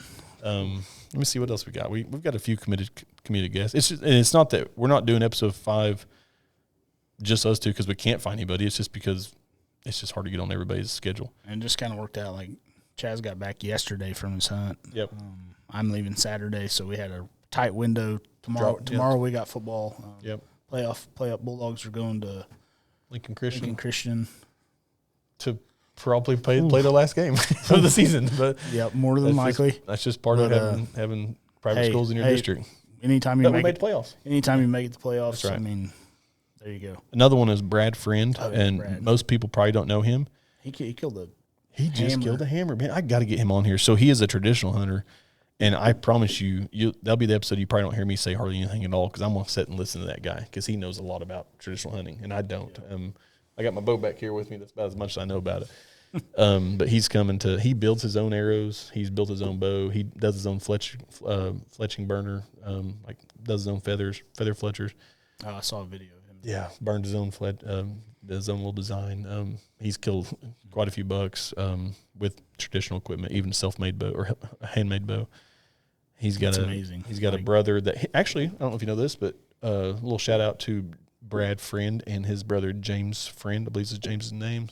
That rings my bell, right? From bow fishing. I used to bow fish with these guys, and against them is how I know them. They're phenomenal Christian guys. Good, just good dudes. They just started a company that just dropped 2 days ago, and it's called Copperhead Outdoors, I think, and they're starting to build their own traditional equipment. Oh, really? And saddle equipment. So they built their own sticks. I think a 3-pack weighs 3.1 pounds, and they've kind of built them in their shop. But they're cool looking. They did a good job. They stack really great, like the same stuff Tim, saddle hunts. Not for me. I tried saddle hunting. It's not really my cup of tea. But where are they out of? I think Sapulpa. I was thinking Claremore. But. Yeah, so Brad's trying to get here. Whiskey Bent, Brad, John Henry. We're reaching for Dustin Dale, old Bubba. He'll be on here eventually. I know he will. John Williams and his son Jet, I think, is going to come with us sometime. Jeremy Littlefield, Rusty Pritchard, Jarrett Crouch. Shout out to Jarrett and his wife. They plan on coming, I think, in the spring after season's over. We're going to talk a little turkey hunting, and he's got some turkey fishing, deer hunting, and he's got some announcements about some stuff that he's part of in the community with AOA. Some good stuff coming up. Yeah, good stuff coming up. So, anyways, we have people. If you're wondering if episode 5 we've already dried up, it's just a scheduling problem, and for 6 minutes I've told you about that. Maybe I'm boring you, but we do have a lot of stuff coming. And we'll try to get everybody. Hopefully, like I said, by the time we're on episode 1,000 or whatever, that we've had a lot of guests around the area, maybe even some big timers by then. Yeah. Maybe we can get Spook Span on here on maybe at least a video chat. So, Spook, if you're listening, which you probably are not, we'd love to have you on. We'd love to have you on here and talk about the 200-inch deer, the obsession you have with 200-inch deer. I think he's killed. Is it over 20? I believe it's several. I watched some deal on, I think it was YouTube. It's kind of. It might have been called like whitetail cribs or something like that. Have you ever seen that? No, I haven't. So they go to your house and show off your trophy room. Oh, that's cool. Yeah, like MTV cribs. Yep, I think it was called whitetail cribs. I'm not sure. Dude, that's I'm cool. so terrible with names. But he was on there, and it's a room probably twice as big as this, and it's impressive. Pretty impressive. That was his backdrop to the Hunter podcast when he done with Hunter in October of last year. You should go listen to it. It's like 2 hours and maybe 50 some minutes, or maybe it's 3 hours and 12 minutes. It's long. Did he tell the story about like the Kansas deal and stuff? Yeah. Oh yeah, Okay, yeah. I think I have listened. Yeah. Well, he does that with another. He does real good detail, like does the case side of it and the trial and everything with another group. But with Hunter, it's a little shallower dive through it. But he talks a lot about just what he does to kill 200-inch deer and the expense he's willing to pay and the travel he's willing to do to kill a 200+ inch deer. He's paid up to $30,000 to one farmer just to, if he said, here's $10,000 down to let me hunt it. If I kill, I'll give you another $20,000. $30,000 to kill, and that's probably why I'll never kill a 200-inch deer. Right. No.